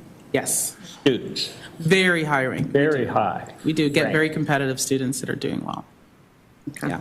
So we sometimes we don't have control over these statistics, right? Yes, this is very true, which gets a little bit, so sometimes we don't have control because you can put in your rank and you can do as much as you can, but that's why we're also focusing our efforts to increase our visibility, increase the pool, right? So that we can see more folks apply to us, so that we have more folks that we can rank. Still not a science to it that we know that we can actually control, but it gives us, at least if we can have more folks coming to us, we hope these numbers can slowly kind of shift. Is it empirical how we rank them, or is it sort of, how they perform? Yeah, no one really quite knows. Sometimes we, we try to really be thoughtful about who we want here. I tell you, I was a program director for 13 years and I did this like a lot. And I will tell you that you want to rank high those people that you really want here. Mm-hmm. And you try to see if they really feel like they want to be here too.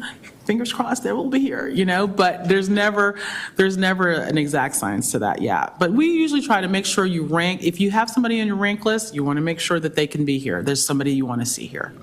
So your rank list could go pretty low or it could stay high. It depends how far. If I'm not mistaken, when I talked to one of I can't hear you, I'm sorry. When I talked Thank you. I'm sorry. Thank you. Oh, no, it's okay. 2 of them.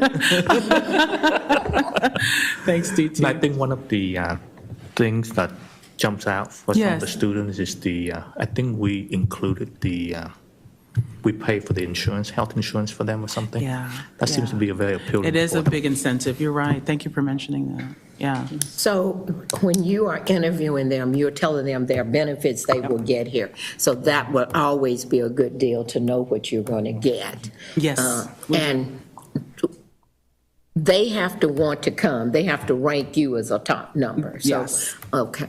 All right. They have to keep us in their, at least rank us. Now, they may go to 5 on their rank list. We were number 5, or we may be their number 1. It's always best if they're high and we're high, so we can match. Okay. But I will say, yes, we're very transparent about everything we offer, from all of the benefits. The programs do a remarkable job of highlighting all of the things that they do for the program.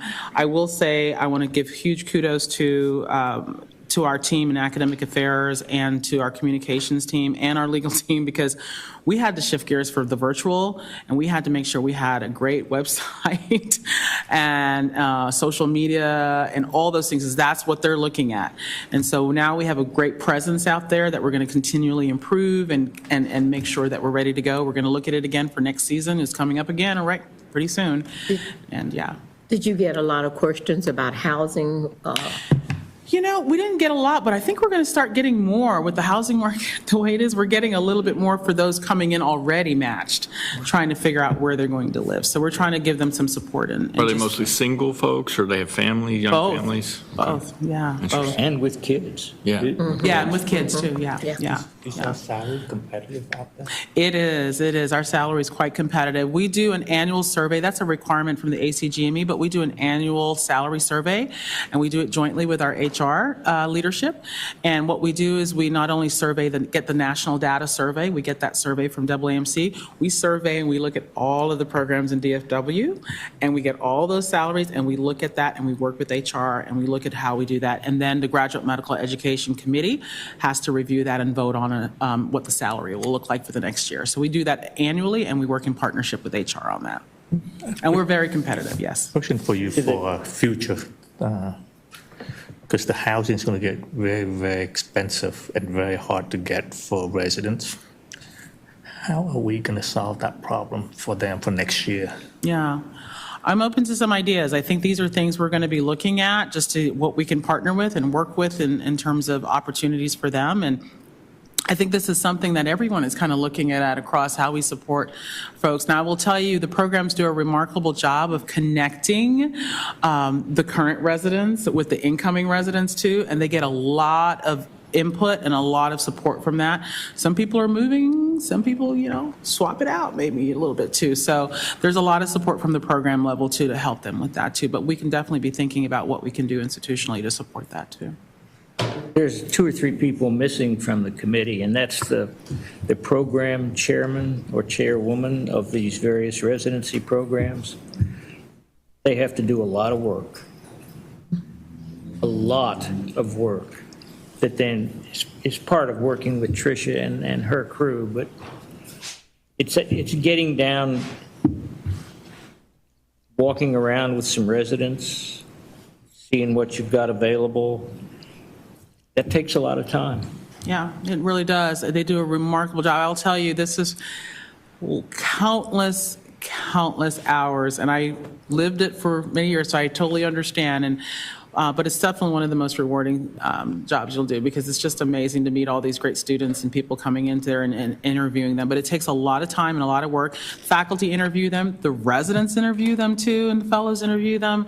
Not only the program directors do all the interviews, but all of their faculty and everyone really works, and their program coordinators are critical in really organizing that. You can imagine just really how they have to put it all together and schedule all of those interviews and make sure. And then I just want to give kudos to the programs for doing such a remarkable job, and to the academic affairs team for helping us to shift to a virtual format to make this successful, because there are programs across the country that struggled with shifting virtually and not necessarily filled every slot. So we've been able to fill our slots, and people still want to come here even though some of them hadn't seen JPS.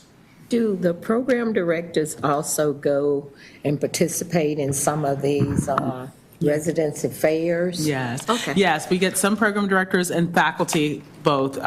Some will get to go and do that. We like that visibility for them too. And residents always. It's interesting that students want to talk to the residents more than they want to talk to me. Yeah, I want to know what I'm getting into. Yeah. So, but we make sure that we have broad-based representation. Mixture of who you take. Exactly. Who you're trying to recruit. Oh, okay. All right. Mm-hmm. Okay. Do we have special considerations for students, that incoming residents, if they are married or something like that? So If they're, I did not hear the If question. they're married. If they're married?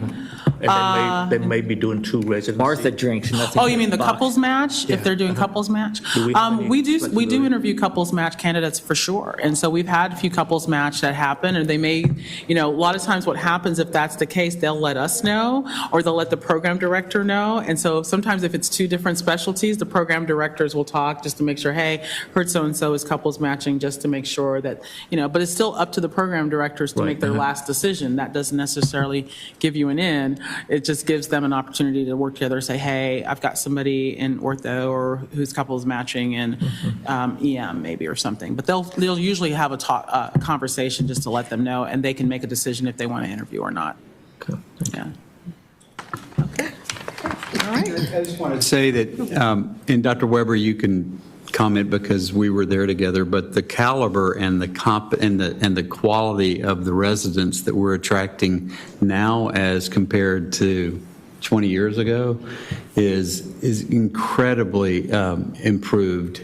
And a lot of that's because of the resources you've poured into it. So you get a good return on the investment by having a better quality of resident when they come here. Plus they're able to, hit the ground running and actually really help with our quality of care. And so, it is worth the investment. So all that Dr. Elliott puts in to make it more competent and more competitive and more attractive is really pays off. And so it's just want to make that comment. Thank you. Thank you, Dr. Haynes. I know that one. There is one thing that I ever interviewed. The one thought that was always in my mind was, do I want this person to take care of my patients, but also is it somebody that you would want to recruit to stay in this area? Yeah. So that we want to keep the residents here once they're done. I went to when they used to have the overall graduation, and I was amazed when each sector came up and introduced their residents and said where they originally came from, what medical school. So I really thought they all came from right around here, and they were from all over. I mean, Ivy League schools, they were there. Yes. And that's when they were given that information. And that was a really rewarding program for me as a board member to go and sit there and say, listen, this one came from this school. And I'm thinking, oh, I thought they all just came from... Yeah. We'll happily, we actually share the roster, the match roster with their schools, and we have that, and we keep that on the, there. We can send that out to you if you'd like to see where these incoming I just ones think that it's a good information to know the caliber that you are getting. They are, absolutely. There used to be a big map up in family practice where they'd put the pins and the flags. It's still there? Yeah. Oh, that's cool. Yeah. Yeah, we do attract from all over, All right, I'm going to move us to the next slide. Just a little bit more data here. As you know, we're tracking some of this self-identified race ethnicity data over the years, and just trying to see where our efforts are, as we talked about, underrepresented in medicine and some of the areas that we're doing and looking at that. The definition, I'll just let you know that the AAMC uses as underrepresented in medicine, those that we don't see as well represented in the matriculant class and graduating classes of medical schools. That includes our Native American, Alaska Native, or American Indian, Black or African American, Hispanic or Latino, Native Hawaiian or other Pacific Islander. Those are the categories for URM.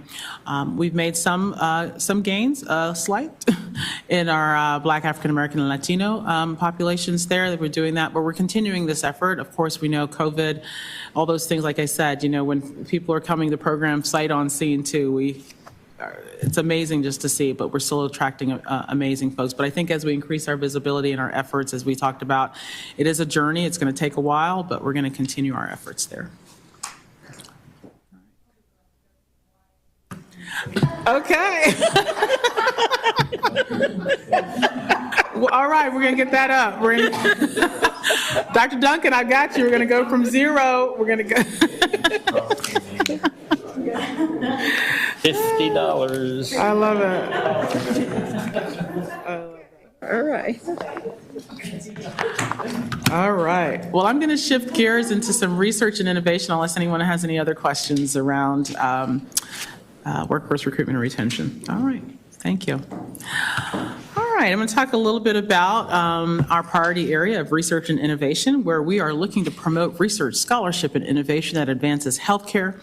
We want to improve, of course, health outcomes, and, of course, looking to reduce health inequity. I really want to give kudos. Let me give previous kudos. I mentioned Dr. Glenda Mutinda for well-being, but I want to also give kudos to Diana Singer, Executive Director of Academic Affairs. And within my research and innovation area, I want to give kudos to Dr. Melissa Acosta, who is the Director for Office of Clinical Research, and Dr. Rohit Ojha, who's our Director for the Center for Epidemiology, Healthcare Delivery Research, also fondly known as CEDAR. So we'll talk a little bit about the gains and some of the things that we've completed to date in the areas of research and innovation. One of the things we're proud of is that we actually have now established standardized processes and protocols for research and quality improvement projects. This is actually, we did not have any existing standard operating procedures, the SOPs, and so we have created quite a few SOPs. The team has done that to really make sure we're minimizing our regulatory risk, and so we've worked very closely with compliance around that, and so this is also helping us to implement best practices. So we're very pleased about that project to be able to have those SOPs in place now. And this gives guidance across the network for how we can initiate and really maintain and govern these projects across the network. Also, as you know, we've established a community institutional review board in partnership with the Health Science Center locally here to improve our efficiency of our internal and external collaborations. Multiple protocols, we've increased protocols throughout each year as we've done this work with the IRB. It is the North Texas IRB, which is our collaboration. We've had multiple protocols in terms of looking at human subject reviews and being able to do this work. In FY21, you see about 181 protocols that were reviewed with the IRB.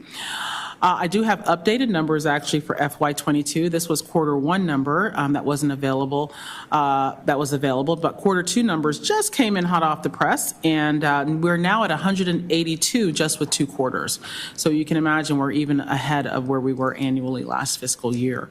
So we continue to do that work. It continues to be actually quite well received and a satisfier there for our clinicians across the network doing this work. Also, I want to just give kudos to the group. They're actually presenting at a national conference because they're getting a lot of asks about how do you actually do this work in creating a community institutional review board. And so they got accepted to do a national presentation at the Public Responsibility in Medicine and Research Conference. And so they'll be talking a little bit about how they're doing that work. Dr. Can you share with us how the benefits of this accrue to the different the clinicians, to the patients, to the institutions, sort of from their perspective, what are the benefits of this? Absolutely. So as you're doing research, you're always wanting to make sure you have those protections in place for our patients in our communities, particularly when you're doing human research, human subject research. And so what's good is that we're wanting to advance those health outcomes and really look at the areas of research to be able to improve our patient outcomes and patient care. And so as we do this, working with our clinicians, what this does is help to you're not having to do externally for these IRB approvals, and you're able to do this now in partnership through our North Texas IRB, and so it's more efficient and more timely in terms of the approval around that. Also, you're getting a lot better feedback in terms of what needs to be improved around your project, your research, your protocols, and making sure that there's really that communication happening with our team here to make sure that you're doing really good work in terms of your research protocols. I will also say we've actually tracked this because I think it's important to see how we're doing this cost effectively. And we actually now know that we're being a lot more cost effective in these. If we were to do these same protocols, we save about $600 per protocol by doing it from our community IRB as opposed to going externally. And we've tracked those numbers readily. So even last year alone for those 181 protocols, that was about $108,000 savings there. So we're trying to do it efficiently. We're trying to do it in partnership. We're trying to make sure that we are always doing what's in best interest for JPS and for our patients and our clinicians. And so thus far, it seems like it's been working quite well. And our feedback from our clinicians has been well. Mr. Buzz. How do we, after this protocol is approved, how do you as an institution make sure that the protocol that is approved is what we're actually doing? Absolutely. Yes, and we have a regulatory area within our Office of Clinical Research that we monitor and audit all of those.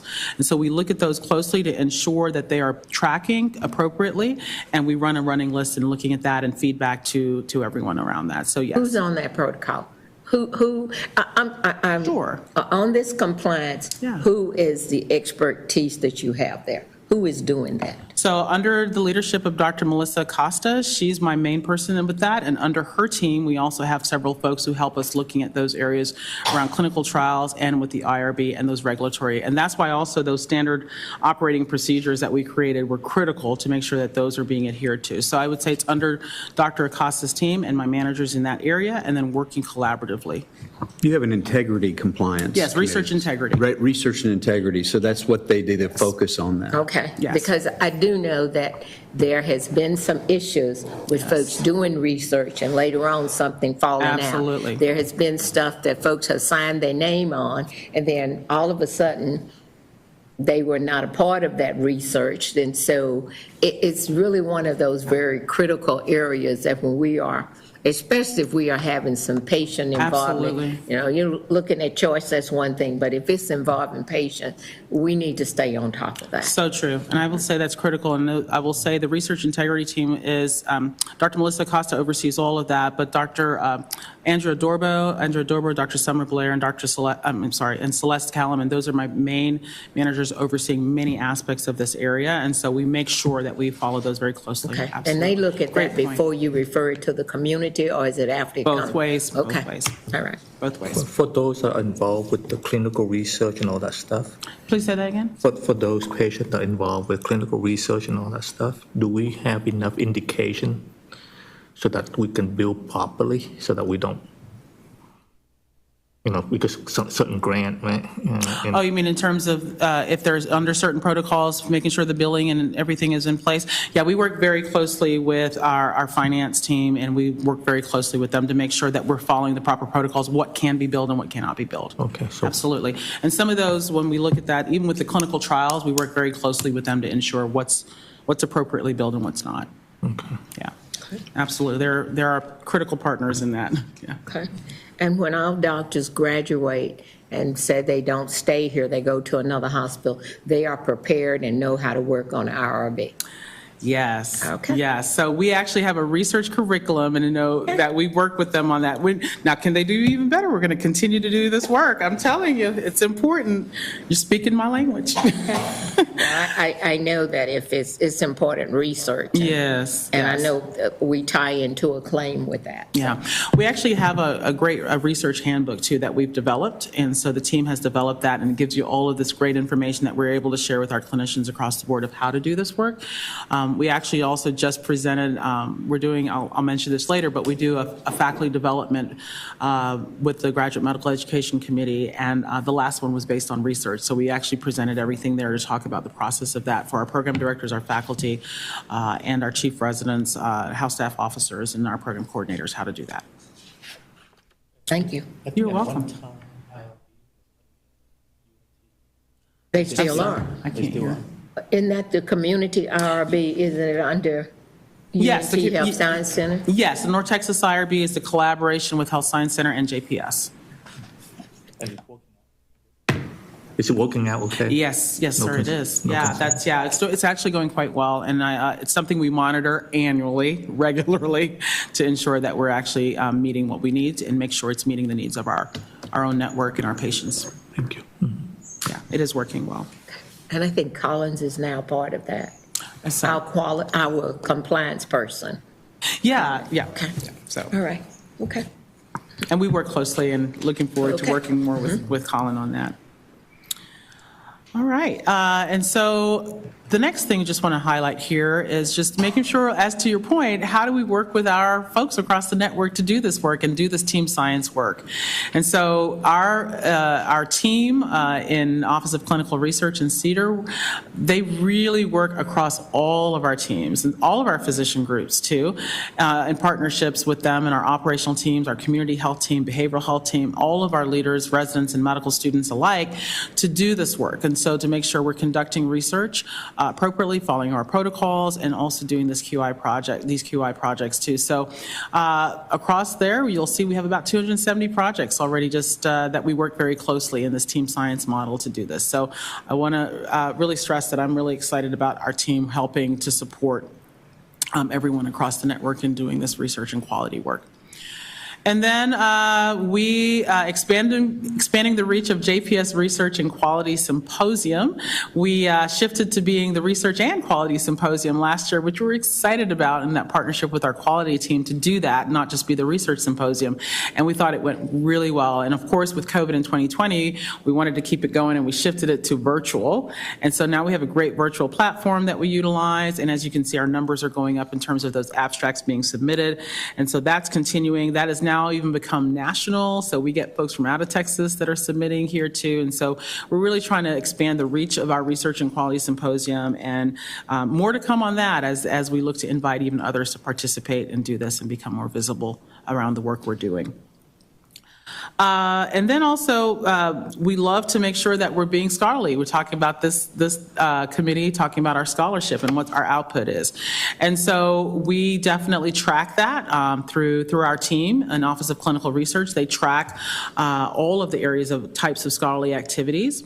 and you can see them listed there, everything from publications to different manuscripts and abstracts submitted, to grants awarded, to other types of local activities. And this alone does not even include the research and quality symposium abstracts, actually. So if you added that, it'd be even more. But these are just other things that we track quarterly to make sure we're getting that from across the network.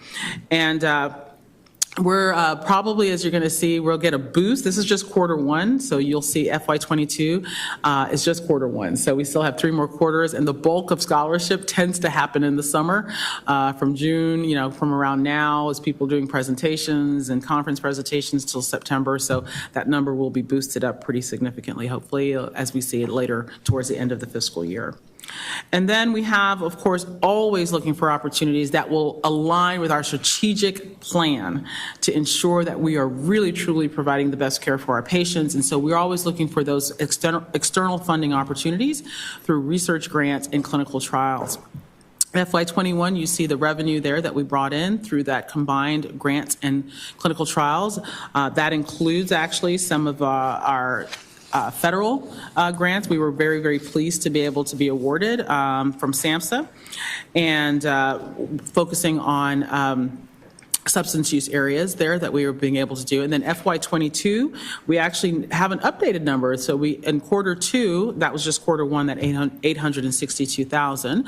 But if we add now quarter 2, we're upwards to 2.8 million already. And so we have a couple other grants too that are actually pending, that we've submitted, that we're waiting for some results from. So fingers crossed that we get those too. We received the grant. Is that a multi-year grant? Or? Yeah, this is a multi-year grant, but we only report the annual dollars. Okay. But some of them are multi-year, so some... A backlog grant that's coming up in the next... Pardon? So we do have backlog grant that we can build on? We actually try to do our best to expend appropriately for the year and looking at that. So as we looking ahead, we're going to be looking at each fiscal year what that annual revenue would be. So some of them we have, for instance, one of the ones that we got for the what we call it the ED opioid alt. So we're looking at treatments for opioid addiction and things like that. That was about 500,000 over a 5-year period. So but we only report it for that annual. It may help us if we can see, for a business. I don't know much how you calculate grant and all that stuff. We calculate it just on the annual distribution. But for business, it's easier for us to see the total contract value. Oh, yeah. So if we see the total grant value, we can assess to see where we are a lot easier from. Sure, sure. And we do track that. We track that where we are in terms of our expenditures, and we work with finance and looking at that. But we can actually, we can tell you total grant values and provide that next time, and just give you a list of those grants and total grant values over what period of time. From what area, can you give us a highlight, kind of a high level, what area of grant do we usually get for research? Yeah, so there are a few areas that we're kind of focused on. And so this, as we were talking about the SAMHSA grants, those are, JPS specifically has received two grants in the areas of substance use. And so this was in terms of providing medical assisted therapy to build our bridge clinic for opioid addiction and opioid treatments in terms of medical assisted therapies. So we have a couple in those areas. We also have HIV, a large HIV grant we call TESSA. So it expands our opportunities to be able to treat HIV and intimate partner violence areas. I mentioned to you, of course, some medication therapy management. We're looking at some things around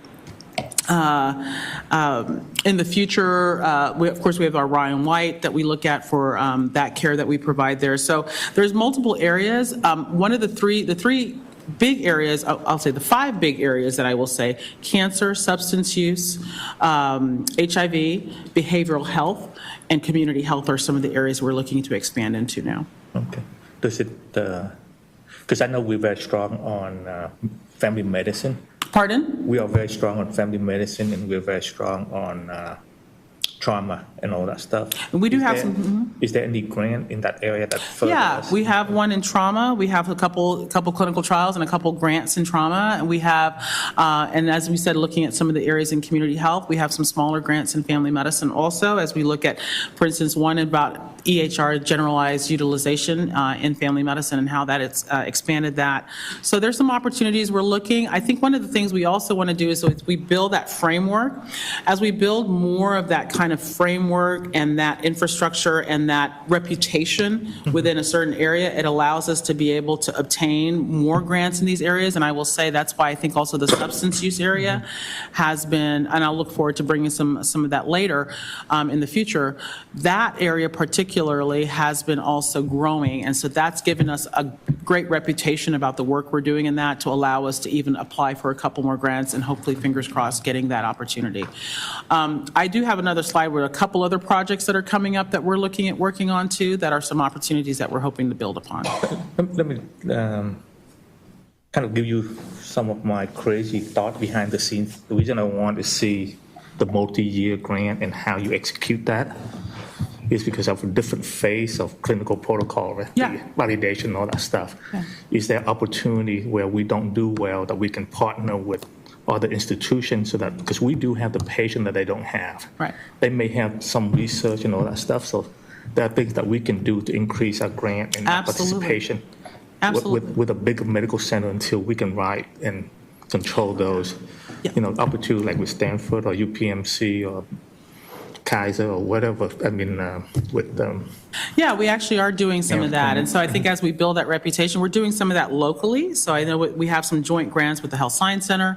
You know, we've done some things in collaborative grants, some other secret grants and things with UT Southwestern. We've done some things like that. So definitely partnerships are critical. And I think as we build that reputation, that's exactly what we want to do. We want to be able to expand it even beyond our own Metroplex and to some of these larger multi-institutional grant opportunities, multi-institutional trials, clinical trials. And so we are looking at that. We do have some of those smaller ones and looking at those multi-year options too. And so I think just recognizing, you know, our research infrastructure is pretty young still. And they've done a remarkable job in just 4.5, 5 years. And so I think that's how we're excited about that next phase, as you're talking about, which we're actually doing some of that already, and that we'll continue to see that. And there's one process that I think is going to help us to do that, that I'll highlight to you in our action plan, that Dr. Duncan has been helpful for us to move forward. As we look at building it more centralized, it will give us that opportunity to get more of those types of grants. Just one of the question I've been asking to see if you have enough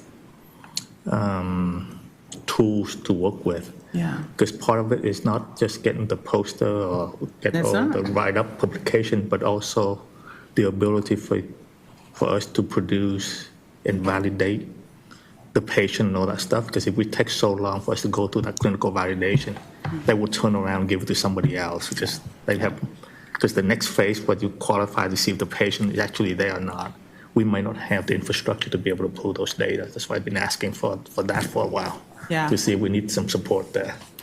We actually have we're doing pretty well. We're getting there, and I think we've got the support, and I appreciate the support you guys have offered to us to be able to do this. And the team has really built an amazing process and infrastructure to do this work. And I think it's working with our wonderful, like our clinicians and our operational teams. And I think as we now look to centralize that, it will give us that opportunity to be able to drive this even further, to your point. Yeah. I have one other question before you go to the next page. Yes, ma'am. On the Community Institutional Review Board, how are those board members selected, and do JPS have representative, and how are they appointed?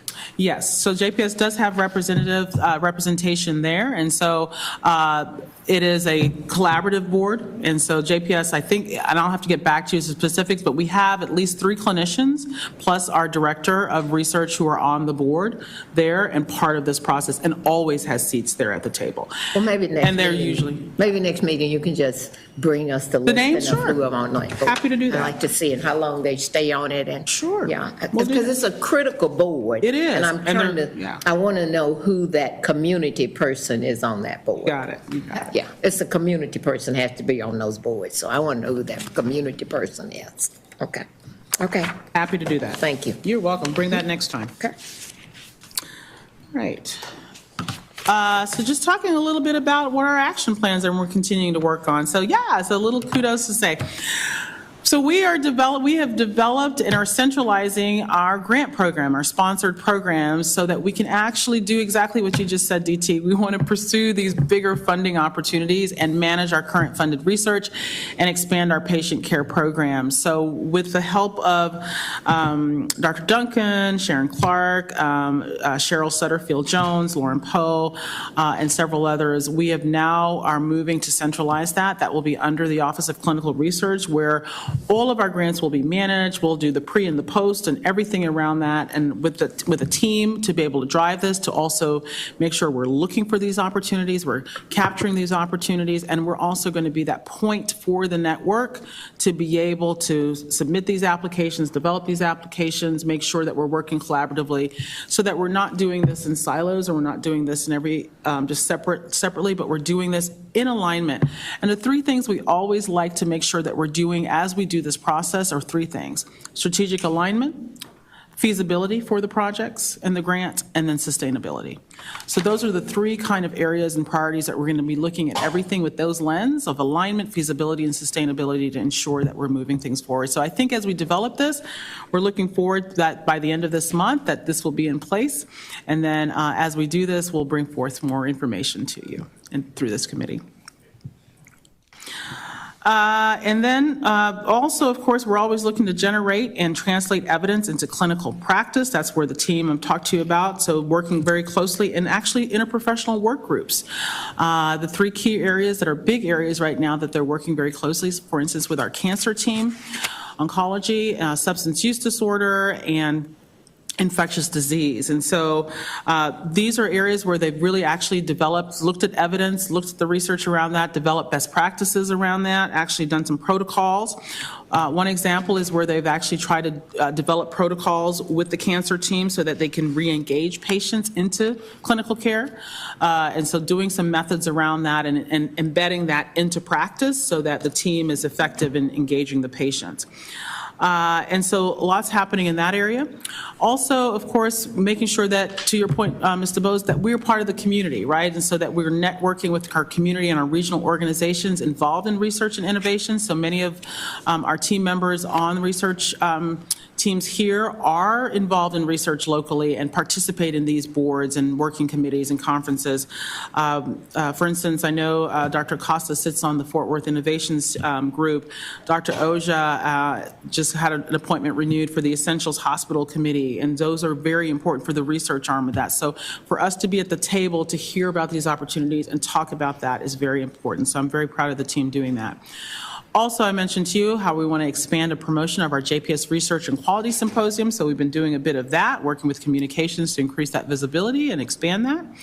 And then the Nursing Research Council has been reestablished. And so, of course, we want to support that research. And so that's why we're here to do it. And so we are members, ad hoc members of the Nursing Research Council. And just wanted to highlight, too, also some actions in progress. These are 3 patient care projects that hopefully we'll see build upon. To your point, DT, just how we can even build upon it. So we've got 3 areas here that we're looking at, and there are more to come, but opioid use screening and treatment intervention. So looking at how we develop these care models, those are where the SAMHSA grants that I've talked about have really helped us to, those 2 awards, to be able to expand our screening and treatment interventions. We have submitted, as I said, for 2 others, so fingers crossed.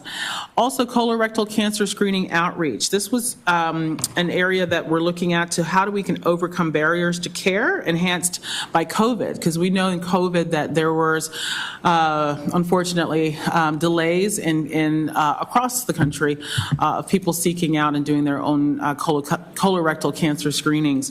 And so we have actually are putting in place, we just doing a project where we're looking at some evidence-based outreach interventions for colorectal cancer screening, utilizing the mailing fit tests, and so that we could do that. And this was actually funded by an award from the American Cancer Society and the National Football League. And so we have that project that they're still looking at that. We're in year 2 of that project, and of the numbers that they've sent out, they've had about 1,500 patients send them back in, and about a 6% positivity rate just from that. So those are things that we're still looking at, how we can help our communities and improve our rates of screening colorectal cancer. May I ask you a question on that one? I'm also on the advisory board for UT Southwestern Comprehensive Cancer Center. Is there anything we can jointly work with them to go? Yeah, we've actually worked with them, for instance, I said with the CPRIT, and we've done some things with them at UT Southwestern with Moncrief, and so some of these areas that we're looking into. So absolutely, these are things that we're looking, that we can hopefully partner as we get more of this data and information, that we'd like to look at opportunities there. Is it something you want to set up a meeting, give me a point person, I can get the team together on the other side, or how does that work? I'll touch base with Dr. Duncan, and maybe we'll see what needs to happen and go from there. So. I'm trying to. UT Southwestern Cancer Center. I'm on the advisory board for UT Southwestern Medical Center for the Simmons Comprehensive Cancer Center.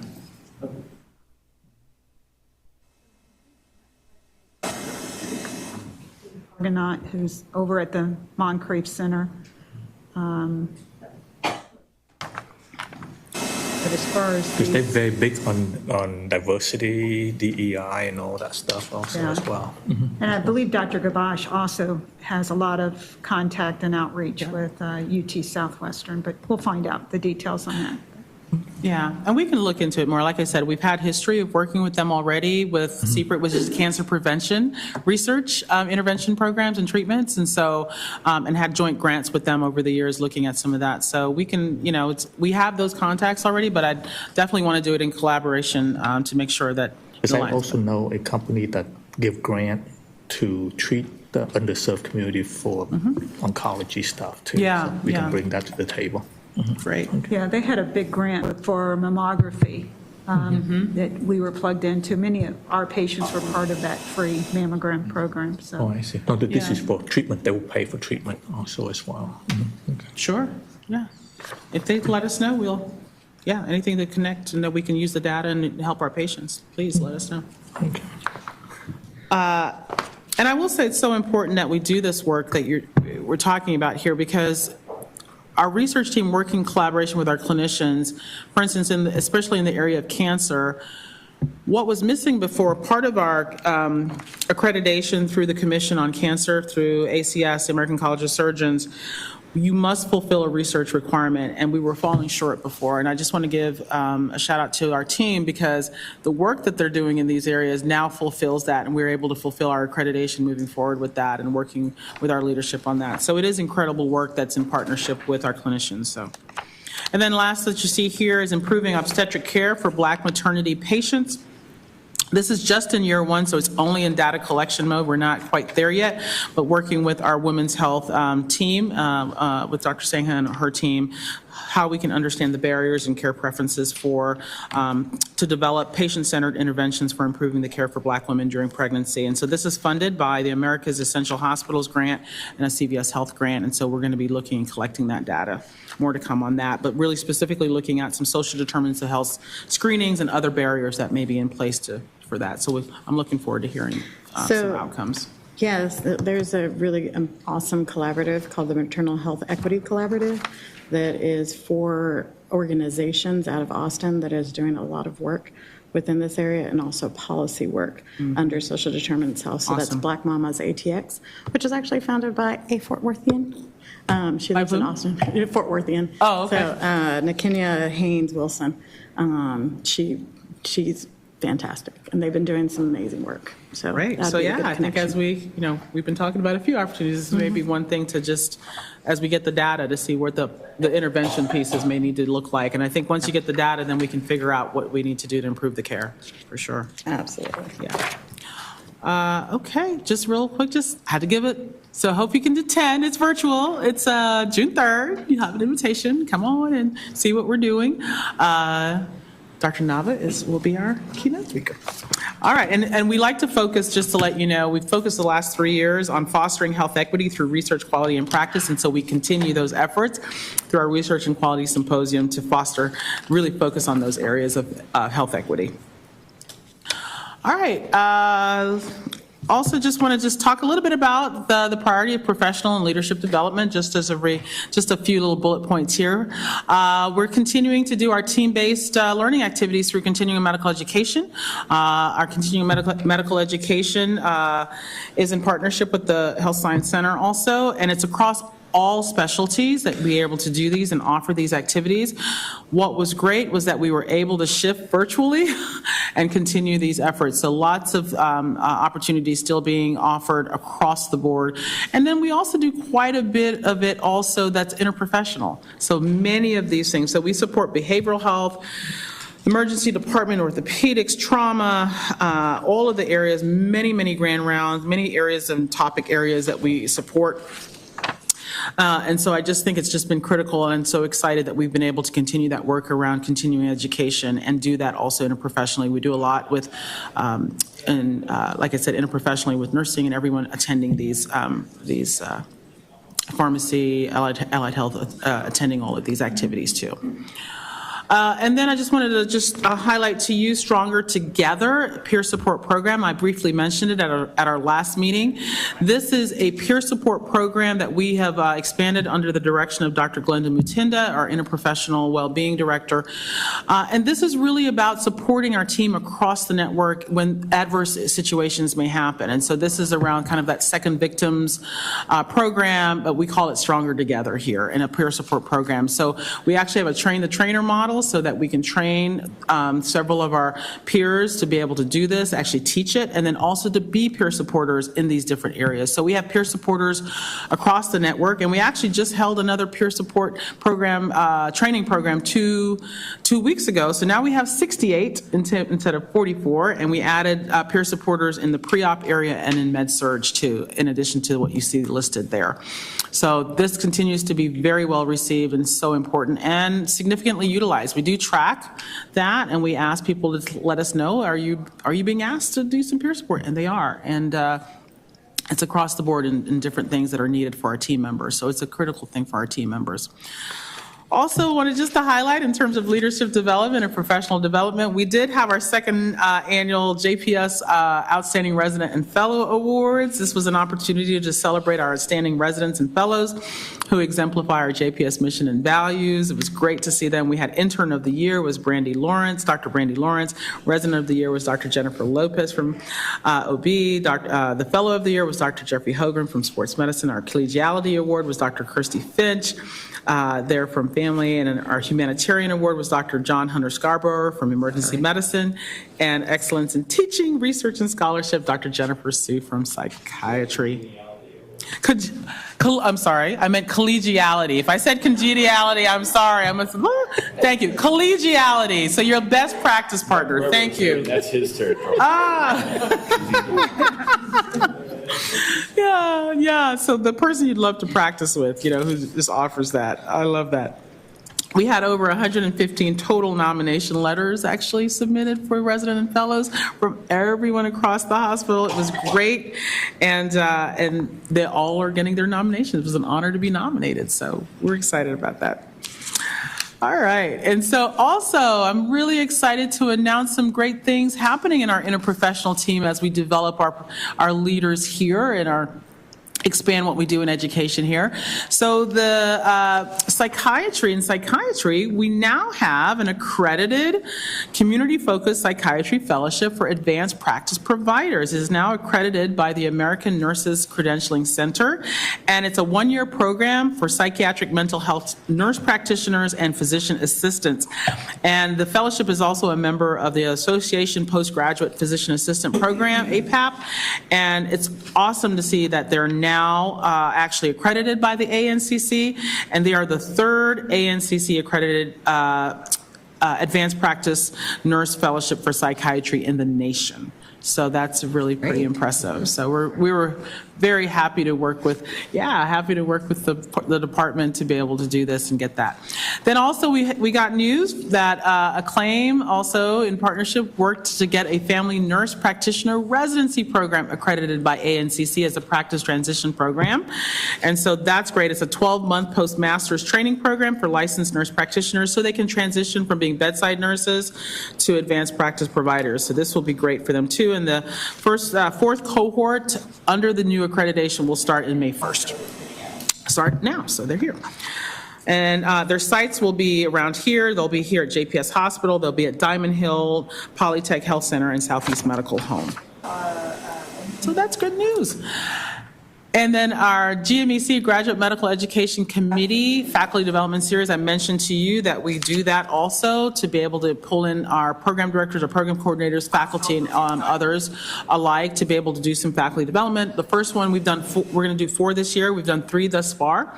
The first one was around diversity, equity, and inclusion, around recruitment and retention. And we did some implicit bias training for our program directors too as they were getting ready to go into match season. And then our second one was on well-being, and then the third one we just did was on research, as I mentioned. The next one we're going to be doing is going to be where we're going to have actually Lauren Poe come and talk to us about strategy, how we align some of our activities around our Compass scorecard and our strategy, and then also talk about the clinical learning environment review and getting everybody ready for that clear visit. And then just some action plans that are in progress that we're actively working on right now. So COVID put a little bit of a delay for us. We had actually started an interprofessional education series and actually had one wonderful, great session before COVID hit where we had multiple members of the interprofessional team coming together to really do some interprofessional education, how we drive some of the patient safety, quality, some of these activities that we're doing together and do this whole series together. So we're going to look forward to re-implementing that, likely shifting to a virtual format for that. That's in partnership with the interprofessional department, education department at Health Science Center, but Dr. Melissa Costa and Dinah Singer, my team will be leading that.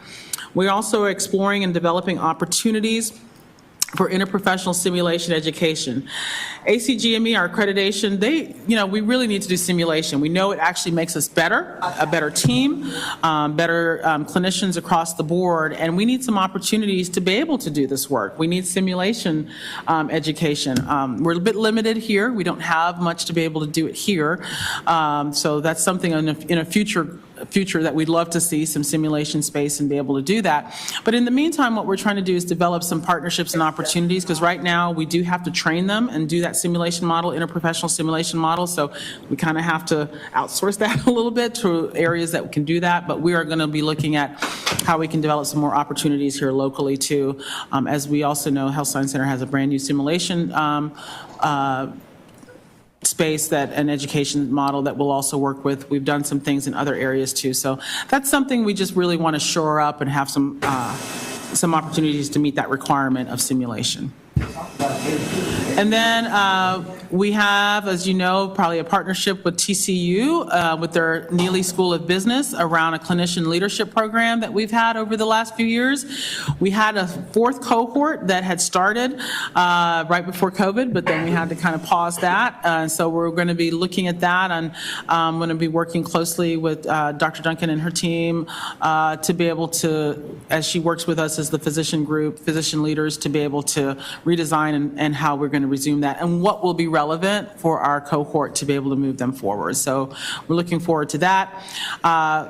We are going to continue our JPS Chief Resident Leadership Development Program. That's something I started when I first got here, to be able to pull all our chief residents together, give them a bit of training as soon as they're taking this on. We meet a couple times a year. Of course, we meet with our chief residents monthly anyway. I do meet with them, with my team monthly, but we want to do some development. So we do things with them around negotiation, conflict, how to give feedback, learning a bit of that. So we do some things with them to really develop their skills as leaders too, and making sure that they're also part of our committees and everything across the network.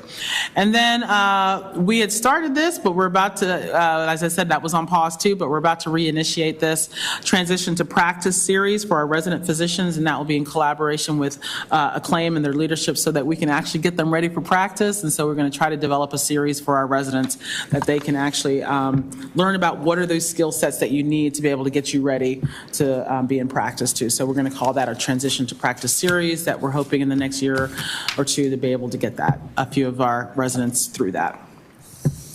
Kind of get that practice management going. So I think that's my last slide. I have, I guess, just one more comment, just to say that we do have the ACGME has a requirement that every 5 years or so that they look to the institution for a letter of support and commitment to the GME mission and providing that level of support. And so I've worked with Daphne to be able to have that, and Dr. Duncan to have that letter. It should be signed by the CEO and a board representative.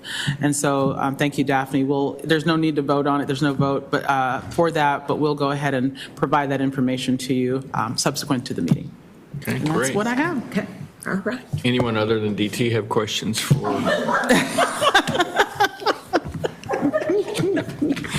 Dr. Elliott? Thank you very much. Thank you. Great. Thank So this you. is- I appreciate the support. No, these are great questions. You got me thinking too. I got great. These first couple of meetings, are very much informational, kind of getting us level set and up to speed. I think we'll try to find more action items coming forward and ways that this board can support what Tricia's doing. We do not have any action items today. Do we have anything in closed session? No double dog secrets to talk about. So if there are no more questions, DT, you have any questions?